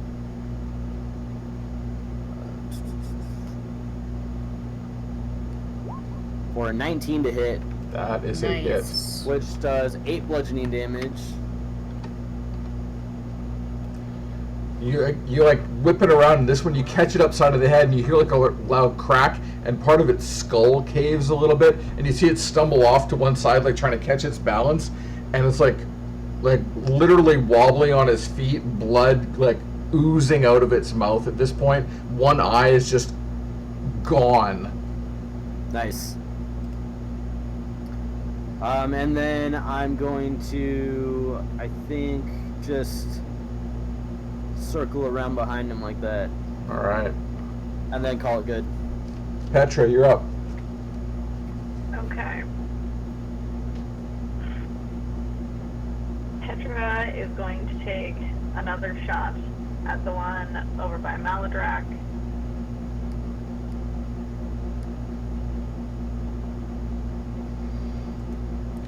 So that is a 18. hit. Okay. So Maladrak circles around behind it, clearing a space, and the creature's wobbling back and forth, and it turns its face towards Maladrak, and you just see this little pale patch on the back of its head, and crossbow bolt lands squarely in there, and it just drops to the ground as it's looking at Maladrak. Nice. And I'm like, and Petra will use her bonus action to be like, help me! And that will be the end. All right, so that's Petra's turn.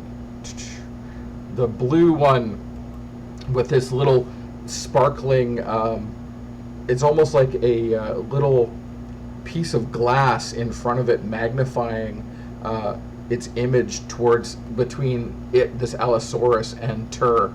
It's like making it easier for her to see it from the distance. It distorts it ever so slightly in front of you. It turns towards you, and this little thing moves in front of it, and it shakes its head and snaps its face through it at you, attempting to bite you.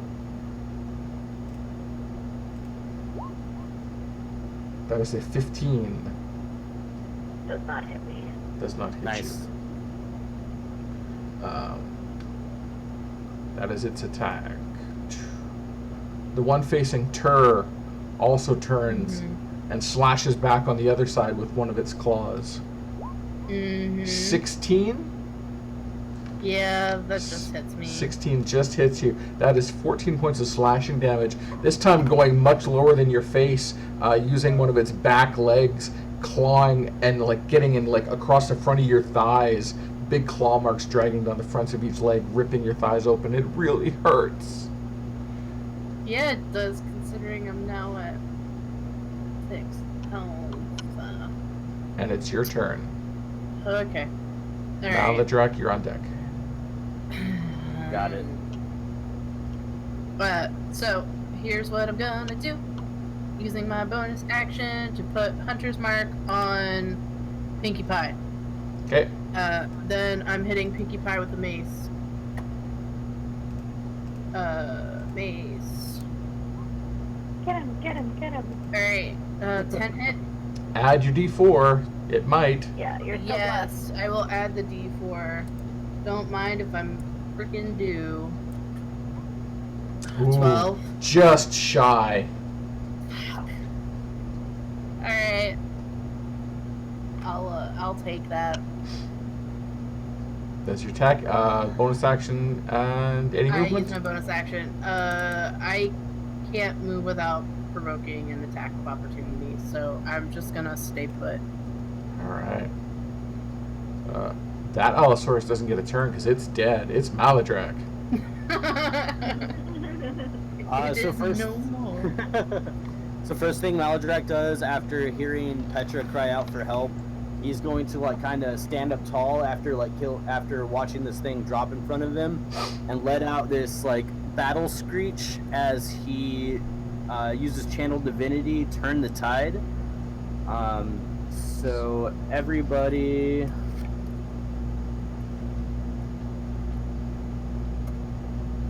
gonna gain 6 HP. Nice. Nice. Thank you. And then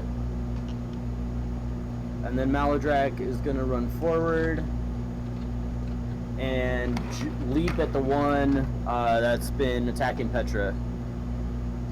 Alright. For an 18 to hit, dealing 9 9 damage. Blue has not yet been touched. I never hit him ever. Oh. Sorry. You're shooting at other things. You're holding it off this whole time. But now is your chance, Petra. Maladrak has joined you. Yeah. Okay. So. Okay. I am going to use my action to roll a d6.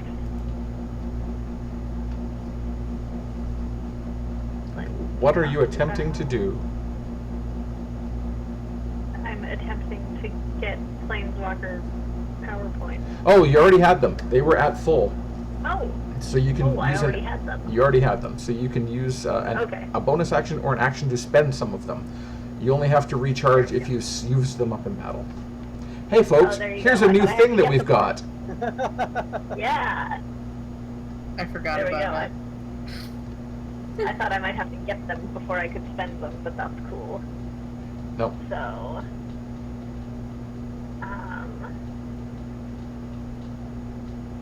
but how do I know how many I have? You have 3 until you One spend per them. level. 1 per level Okay. until you start spending them. There we go.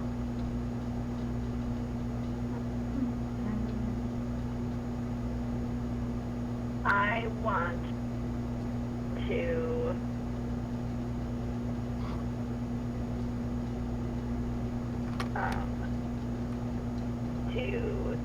empower my spell and be a better caster. Alrighty. So you're going to add it's 2 points, and you're going to add a spell level to the next spell you cast. Yeah. That was your bonus action. What is your action? My action is to cast that spell. And so I want to try to hit this dino with a guiding bolt. There you go.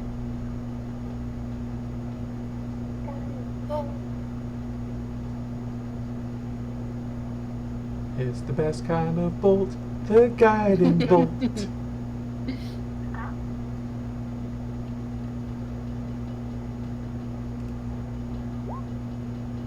That is a hit. Nice. And it doesn't just kill the raptor. It explodes the raptor. I mean, it just blows right through it, and it's just like there's nothing left but like head and hands and feet. The rest is just gone, like a big circle poof, through it, and it just like falls to a pile on the ground. That was a lot of radiant damage, and like you're blinking with the after image in your eye, at, like looking at the sun, as well as Maladrak. You also are like, wow, that is bright. Totally. It's like I thought I've seen some bright shit. Okay. Done. And it's Pinkie Pie's turn. Not really paying attention to what the rest of its friends are doing. It is going to attack Tur for a 12. Eat me, it doesn't happen. All right. Wow. It's trying to eat you, but it doesn't happen. Yeah, that's fair. Cool. And it's your turn, Tur. Yep, Hunter's Mark is still on it. I'm gonna hit it. Hopefully. Yeah. 18? 18 hits. Alright, so it takes 6 bludgeoning damage, and because I have Hunter's Mark on it, it takes 3 additional damage. So it takes 9 damage total. So the mace clubs in, and you see it like cave a chunk of it in, like bruising and breaking skin and leaving like little marks where it's stuff. And then this weird glassy sphere of Hunter's Mark lances in, piercing it for extra damage. Nice. And because of its magnifying effect, you can see like the spikes of glass just driving into it. Maladrak.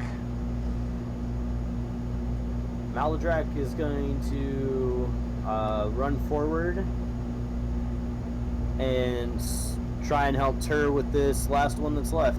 With advantage, because you're now flanking it. Yep.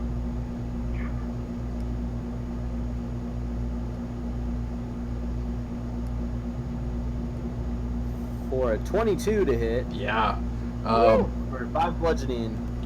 And the mace, just like you can feel like as you start swinging towards this creature, it's getting like a hum of energy. And it's like a whooshing, like that.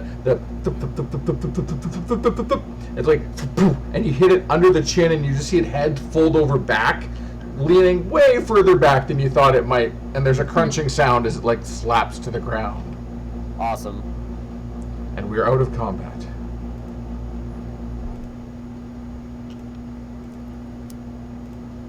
So would this be the part where I roll a d6? No, it was you would take an action to recharge during combat. Out of combat, it recharges on a short rest. Interesting. Cool. Thank you. Well, now what? Can I harvest all the terrifying spooky claws? Absolutely. Do Cool. survival, Would be into please. that too. Yeah, don't mind if I Can do. I help? Mm-hmm. Yeah, so you can roll it with advantage now. Oh, sweet. Okay, cool. So I will roll the first. Ah, it's a nat 20! Nice. Beautiful. So you managed to get in perfect condition. We got 5 of them. 10 4-claw talons and 10 of the big raptor toe claws. Is it 10 if there's only 4 of them on the field because one of them ran away? It would be, thank you, it would be 8 and 8. Okay, cool. Hang on a second. Alright, so 8 4 claws Mm-hmm. of raptors, and then 8 toe claws. Toe. How much are they worth? You've never sold any of these things before, so Okay. that'll depend. As Tur and Petra start to take these things apart, Maladrak just kind of rolls his eyes and then heads over to this rock and sits down and starts to wipe off his shield and wipe the blood off his flail and. Yeah, not a problem at all. Tur, just for perspective, if you want to, you can use the toe claws as daggers. They are that big. Nice. Okay, cool. They would be. They The would. toe claws are daggers now. Yeah, they are slashing type daggers. As we're going around to the different dinosaurs, I'm also stealing back any bolts that I can get from them. So the first one that you fired off broke because it hit Maladrak, and I think you only fired one more or two more. 2 more at least. All right, give me another survival roll to try and recover those. Sure.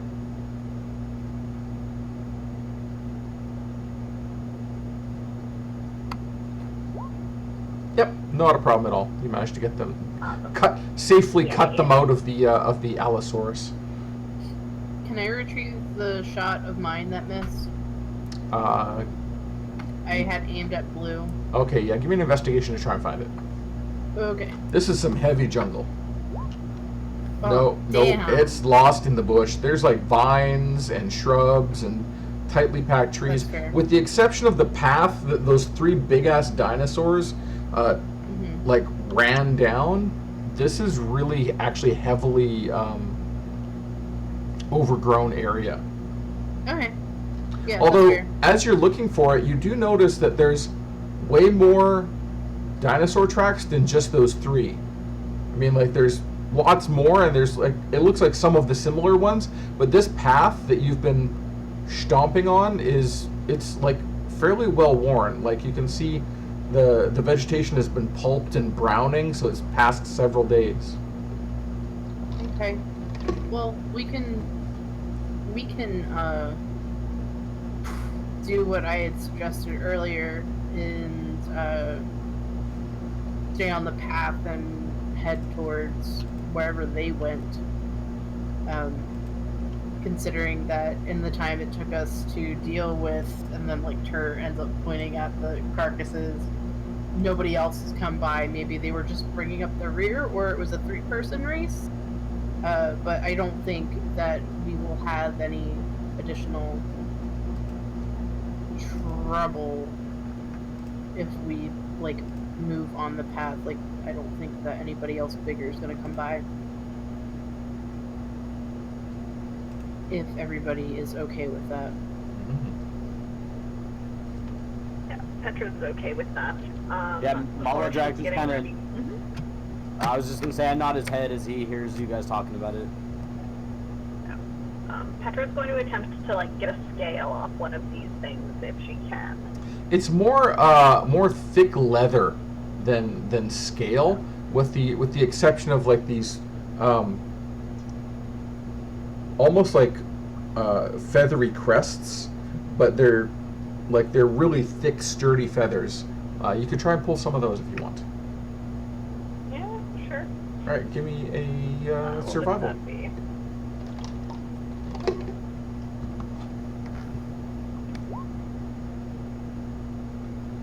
And you actually get a couple of them in decent condition. We'll say you get 3. Okay.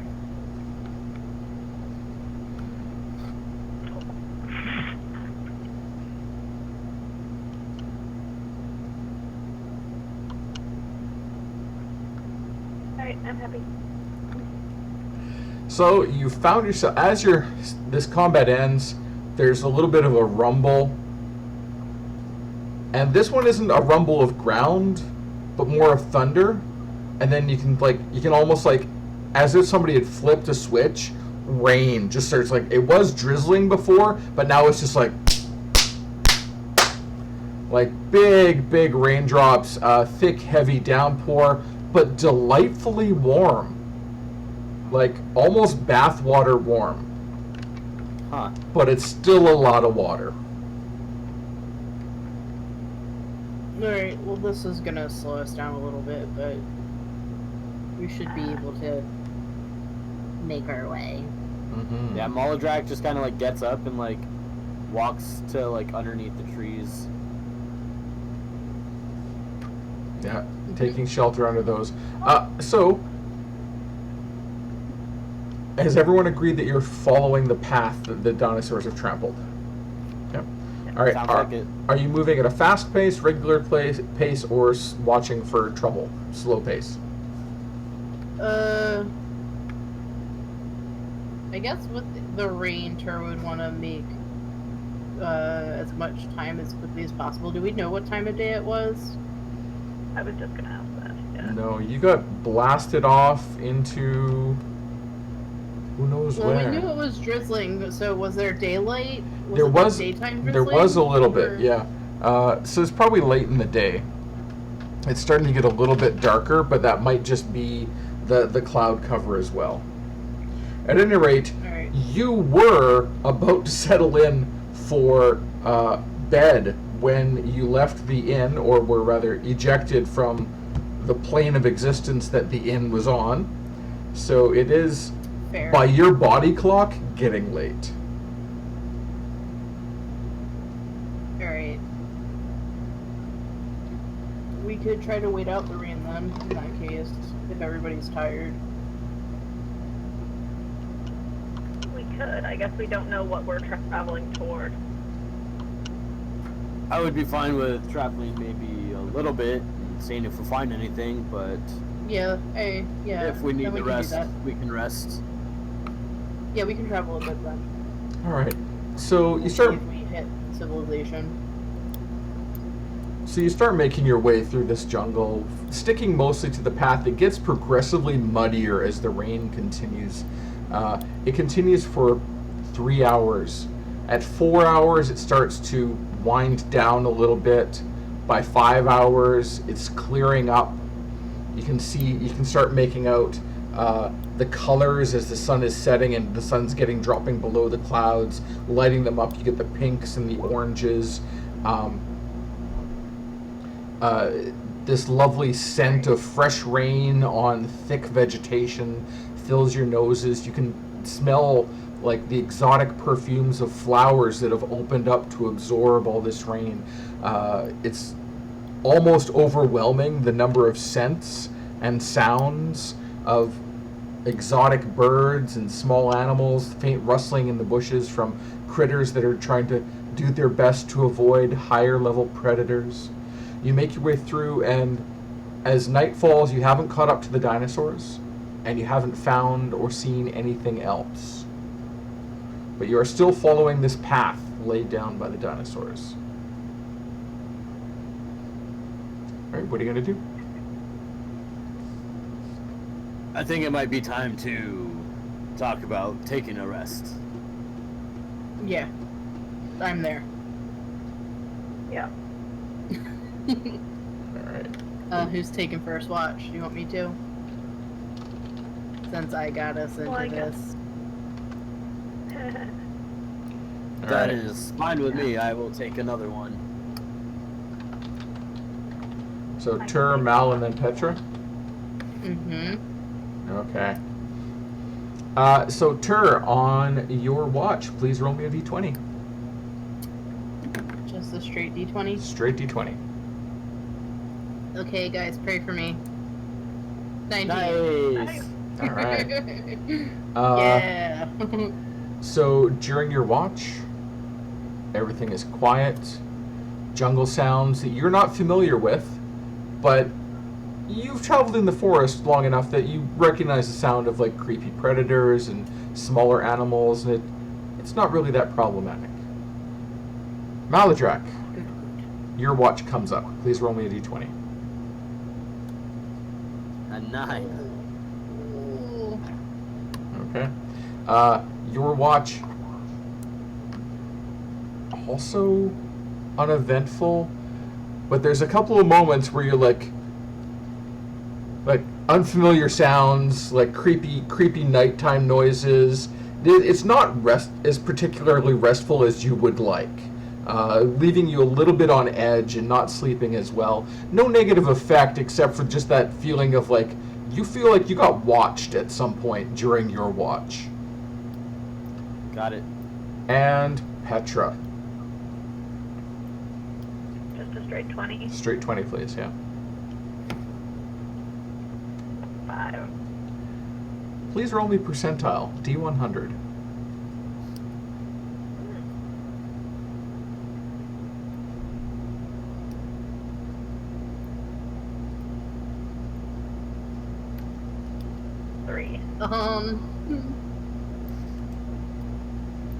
So, Oh no. Petra, during your time on your watch, nature calls. I mean, it's not just being in nature and the calls of nature, but nature calls. And you kind of like just drift away from everybody for a moment to do what you need to do. Give me a perception check, please. Oh my god, she got lost. A skill what check? Perception check. Oh man. You can do it. I believe in you. You can find your way back to I the camp. can't. Library to nature. 7 perception.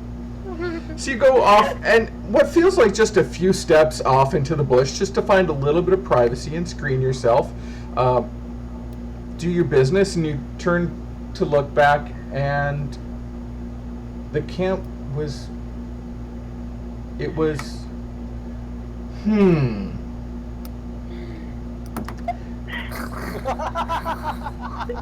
Uh-oh. So you've so you know what's going on here. You've already had your full long rest, so please apply your long rest before we move forward. As can Tur and Maladrak, you can both apply your long rests as well. Amazing.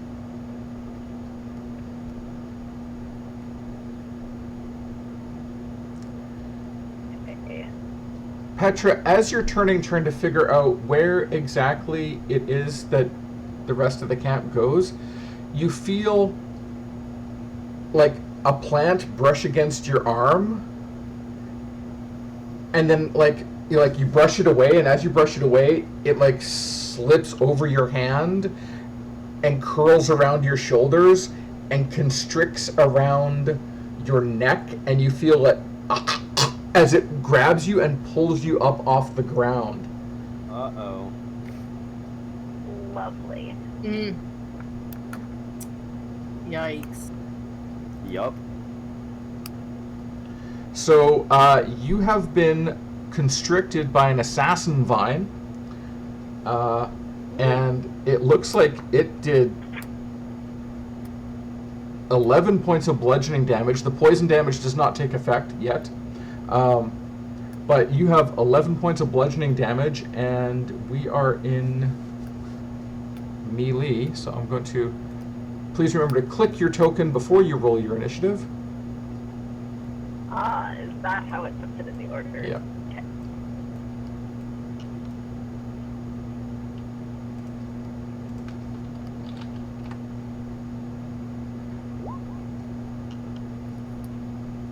Nice. Sorry. Alright. Alright. The thing. 16.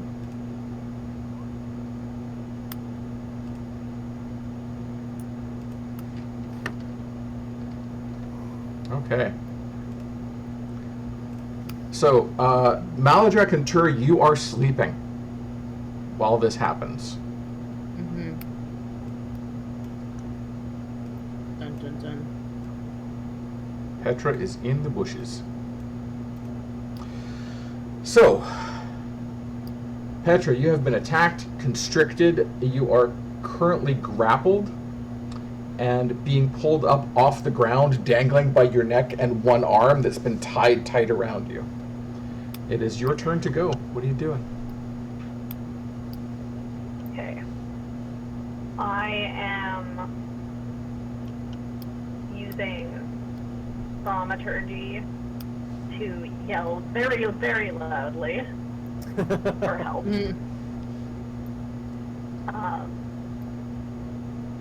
You can attempt to break free if you want to do that as well. That'll be an action. Yeah, Okay. I assumed it was an action. Yep. So that is a strength check. Oh, I'm so good at those. A check, not a saving throw. Correct.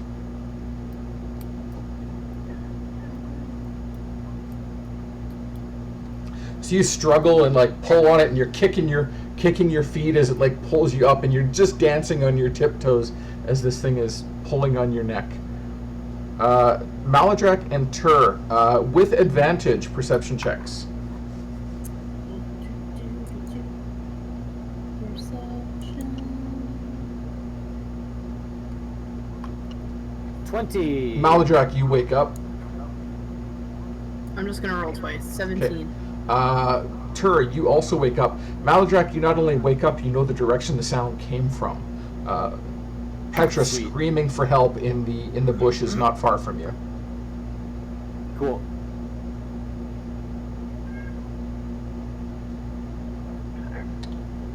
And So I use my action to yell. mhm. I'm so glad you guys woke up. But I don't know that. You're not the only one. And I'm going to use my bonus action to Well, that was your- teleport on myself. No, that was your bonus action was the thaumaturgy to make noise, and then your action was the struggling to get free. Audio. Yeah, hold on, it's me.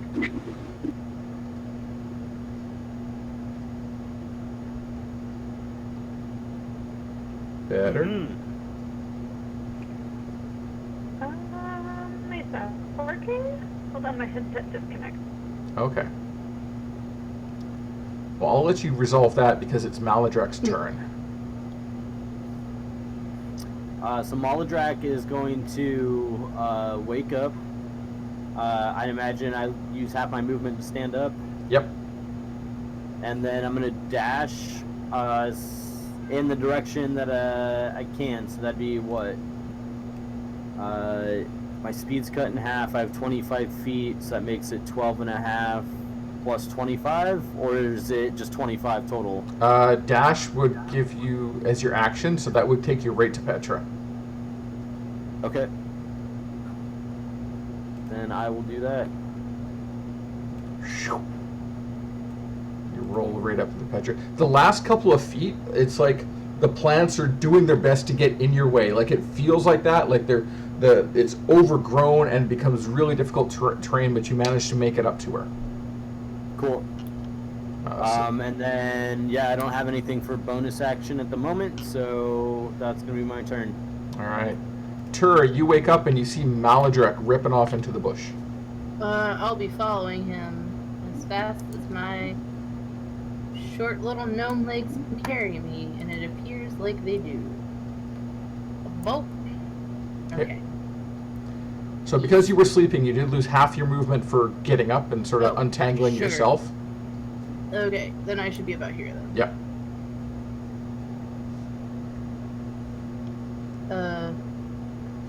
Okay. I'm gonna prep my mace. So I'll have my mace ready in my hands as I get up and out of my bedroll.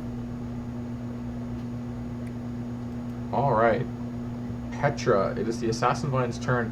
You are currently still grappled, which means you're taking poison damage as the vine starts secreting this thick greenish goo against your skin.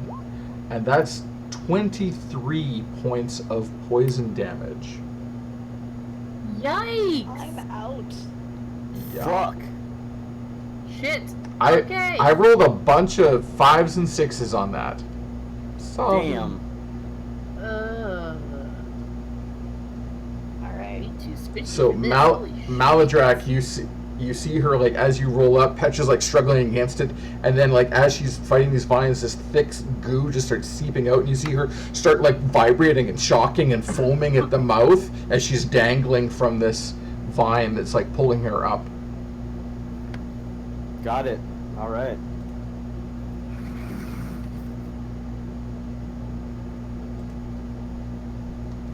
It would have been your turn, Petra, but sorry.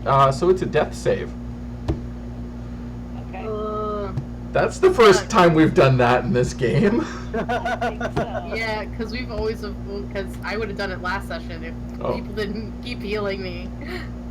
Yeah, I'm like, you know what? My spare the dying cantrip is not so helpful when it's for me. So, okay. Hold on, I have to find out where I do this on my sheet. Death save. Oh, that is a failure. That's Yep, one failure for Petra. one down. Damn. Maladrak. Maladrak is going to reach down and he's going to spend. Let's see how many. He's going to put 10 points of healing into Petra as a bonus action. Okay. Oh no, sorry, as an action. Okay. So he's going to reach down, touch Petra on the shoulder, use his action to put some healing into her, and then he's going to use his bonus action to look at the thing and say the incantation for Compelled Duel. Interesting.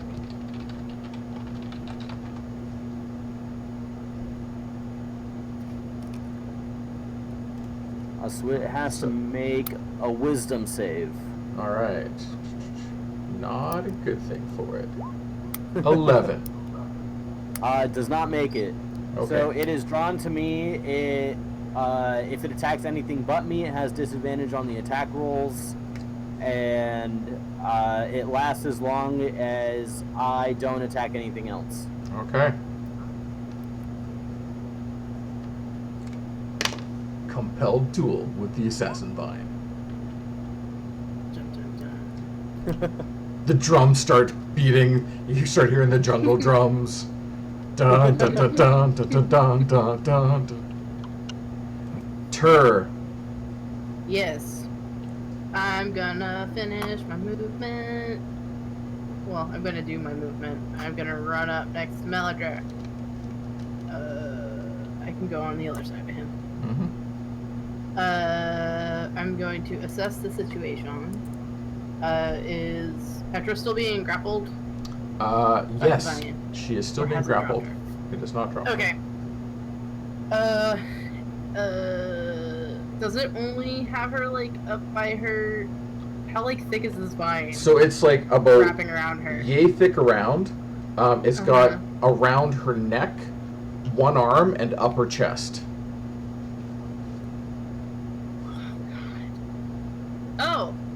Oh, sugar. I'm gonna drop my mace at my feet, and I'm pulling out the toe claws from the raptors, and I'm gonna try to cut. I'm gonna try to cut her loose. There you go. Yes. Without injuring her. That's gonna be like the key. But that's what I'd like to do. So I don't know how you want me to do that. Just make an Is that gonna attack. be like a sleight of hand or? I will have Attack. you do an attack. Yeah. And if you succeed, I will give Do her. I just roll a d20 then? 'Cause I don't Yeah. have anything in my sheet for Yeah, this. just roll a Okay. d20. Cool. And you can add your dex. And adding my dex, which is a +2. 15? That is a hit. It's a plant. I mean, Nice. it's holding steady on Petra. So Petra, I'll let you have advantage on your escape attempt if you try and do one.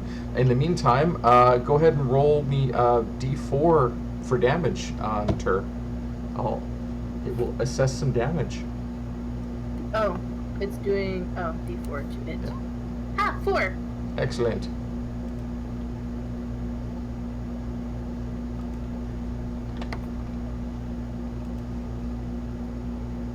And that's gonna be the end for me. Okay. Petra, the assassin vine is still holding on to you and seeps out more poison. Yeah. 13 points of poison. I'm out. But your Damn. your death saves have reset, so Yeah. Wait, did you attack with Oh, disadvantage? is that how that works? Yeah, it needs to attack with disadvantage. it does have to attack with disadvantage. Thank you. I will re-roll that. Oh no, you know what? It's not attacking her. It's just seeping poison on her Yeah. because she is Oh, already okay. grappled and restrained. So it's. Never mind. Hang on for a second. I want to think this through for a second. You're forcing a compelled duel. It's drawn to you. I'm gonna have it drop Petra and actually attack Maladrak. So it's because it can only constrict one creature at a time. So Petra, you are alive. That the poison does not take effect. It constricts at Maladrak 16. Does 16 hit you? Does not. So the vine just lashes or unwraps around Petra, dropping you to the ground. You're still a little twitchy from the poison, and you hit and twitch for a second, and it flings out at Maladrak, sliding across you, but not managing to dig in and wrap itself around you, flopping back and forth, but it is definitely trying to get you. Awesome. Petra, it's your turn. Okay. Just so weird as spellcasters. If I cast a spell for my action, can I still cast a spell for my bonus action, assuming it's a bonus action spell? Or Only if just it's a one? cantrip.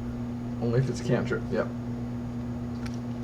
Okay, there we go. When you are a higher level, there's a feat that allows you to cast them up to second level, but you never get higher than that. No, that's fine. I was just hoping to cast first levels, but that's fine. No. That's good too. Then knowing that I can't do that, I'm going to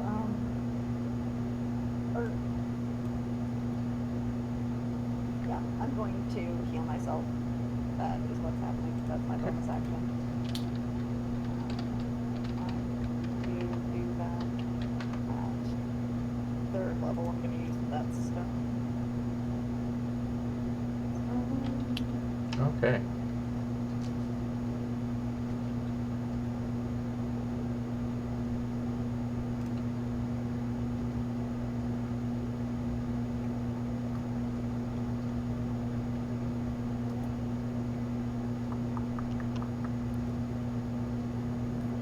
You're rolling that up.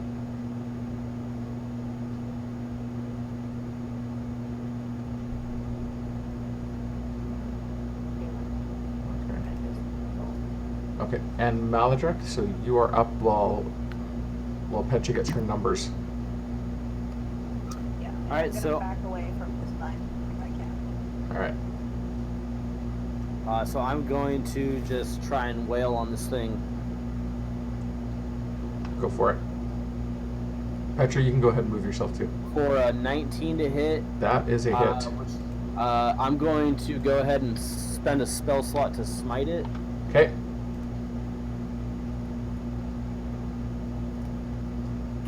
To add another 10 damage, so 16 total. Whew. Okay, so unleashed a bunch of damage against it. Anything else you're doing? Nope, that's it. Tur, you are up. Yeah, it's... Did it grapple Dix? Or It did. Maladrak? It has not. It tried to. It has not. Is the vine still in range? Can I cut it? Oh yeah, no, it's still there. Okay, alright. Then I would like to still attack it. Okay. So... 17? That is a hit.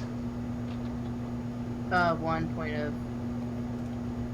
piercing damage or slashing Okay. damage. All right.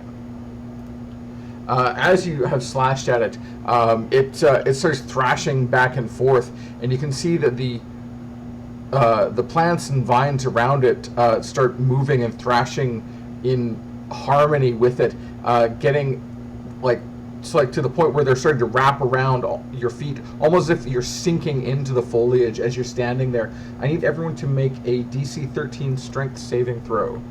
Oh Okay. god.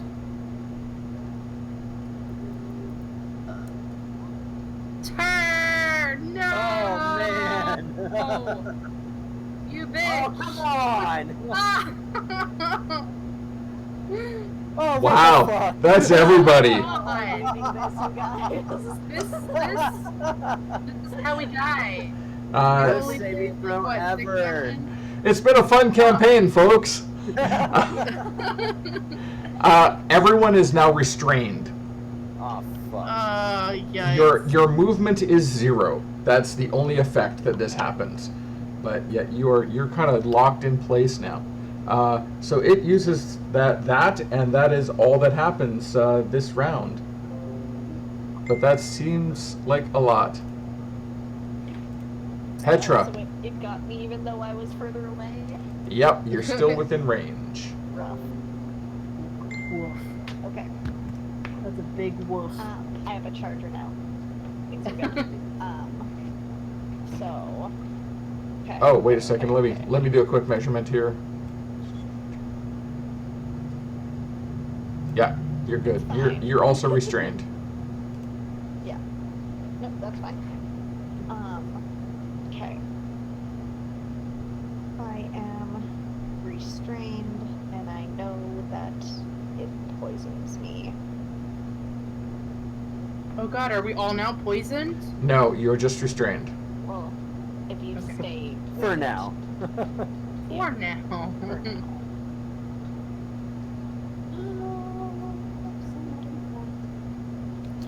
Okay, I am going to use Guiding Bolt. Try to hit this vine with it. I'm sure that will help you guys.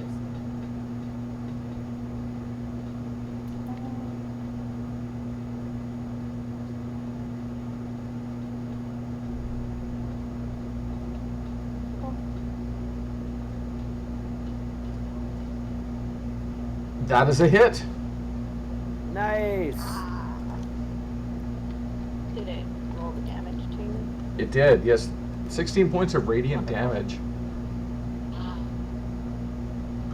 So, boom, and it's not, and you can see that the vines that are restraining you are not lit up, but this main thicker and slightly thorny vine is lit the entire length up into the tree, about a good 15 feet of it.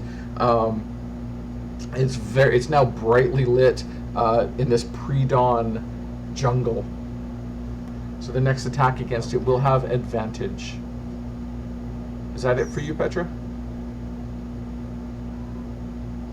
Yes. Maladrak.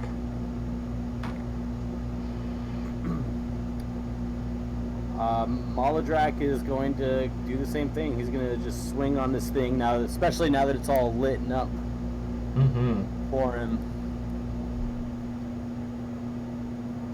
For an 11? That is not a hit. Immensely, it's like swing. Advantage? Oh, with advantage, yes. Oh, yeah. 11 again. That's still not a hit. God damn it. Managed to like swing the mace at it and or swing the flail at it and hit it, but it's a vine and it just kind of like bends with the flail and like kind of swings back, absorbing the impact of your attack. Tur. What a jerk. I would like to attempt to cut myself free. You can make a strength athletics check to free yourself. Athletics, don't mind if I do. Yeah, fuck yeah, it's 20. You have freed yourself. Yes. Free yourself! Alright, cool. I would like to do the cutty business. Mm-hmm. Alright, let's do the cutty business. Fuck me! 5. That will not do it, no. You're still kind of learning how these giant toe claws work as weapons. You're just like, rawr, swinging them around. I need to take a level and tinker and make myself some... Tie these onto a stick and... Yeah. If goblins and kobolds can do it, I can figure it out. Just make some, like, gloves with the big toe, and she just puts them on and wears them as mitts. There you go. Well, Maladrak, want it is now. the Assassin Vine's turn, and it is going to attempt to grab you and constrict you. A 13. Does not hit. You manage to like fend it off with your armor and weapon as it's like trying to constrict and roll around you. You're like, no. Not Petra. happening today.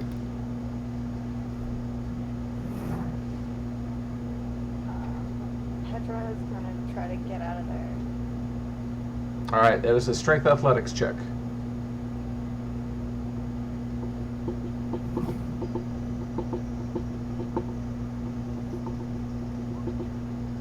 It's you're like the one you got one leg free, but the other one you can't quite get it out. Is hooked on something. You are still restrained.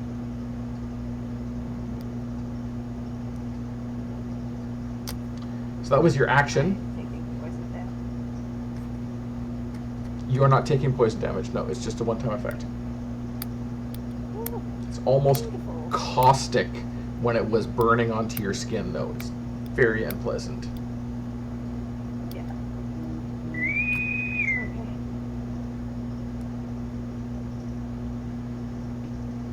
I think that's it. Patrick, she can't go anywhere.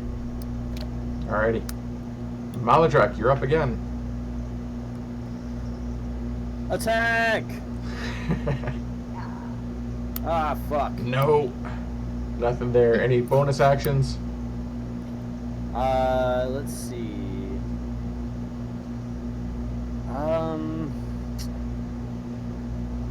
Nope. Not this time around, at least. Alright, don't forget, bonus action, your Planeswalker stuff, there are some things that you can queue up to take effect the next time you do a thing, including Empower Ability and Empower Attack. So, and Self-Heal. Yeah, nope. I think I'm good for now. Alrighty. Tur, you're up. Alright, yeah, I'd like to cut the vine Go for it. again. What the fuck? No, you don't. It's starting to like tickle around in the back of your head that maybe claws aren't the best weapon for fighting plants. Or maybe it's just you. It's probably just me. I mean, Tur, like, if Tur gets angry enough, she might set the whole forest on fire. Don't do that. What do you work for Big Oil? Arsonist. As a side note, please do not set real life forests on fire. No. That's how you fuck up the environment. That I is do not recommend. Bad things. Bad scene. Alright, the Assassin Vine is still compelled to attack Maladrak and attempts to do so, grabbing you around the waist and under your armpits and constricting down around you for 16 points of bludgeoning damage. The poison does not take effect this round. Okay. Yeah, that hits. So 16 points of crush damage as it like finally manages to like swing around you, and like you feel like all these little muscles, like little miniature like things just constrict in, and it's like as if it had just like tightened around you in the worst possible of all hugs. Yep. It's not great. Petra, I have a question go for it. about one of knowledge cleric thing. Mm-hmm.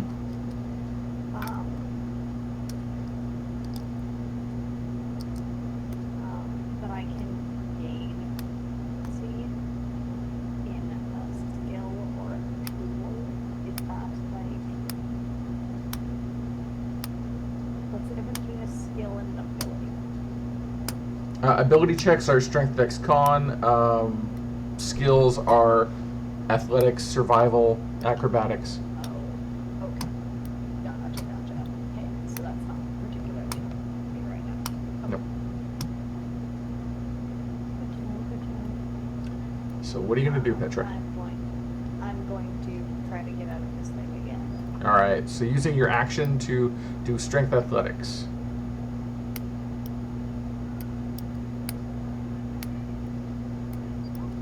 No. It's you start pulling that one foot down, and as you brace yourself, the other foot slips back in. You're like, God damn it! You're still stuck by these dirty vines and ropey undergrowth. Anything on your bonus action?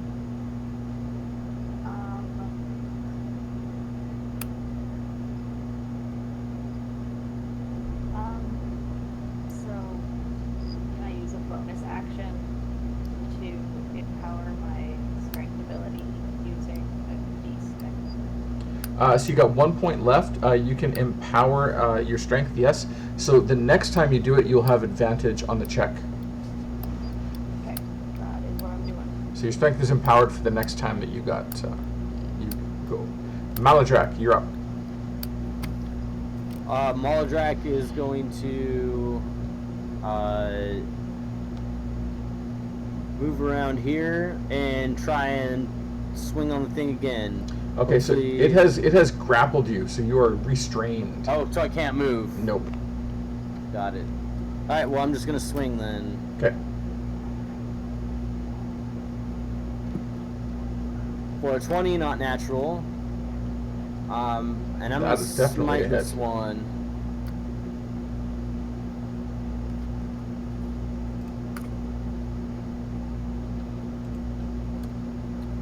To add 9 damage to it, so 16 total. So 16 says. Okay. 7 bludgeoning, 9 radiant. All right.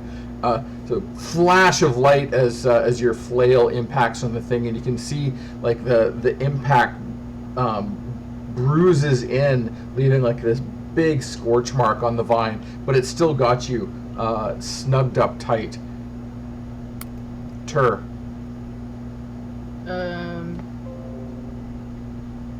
Oh.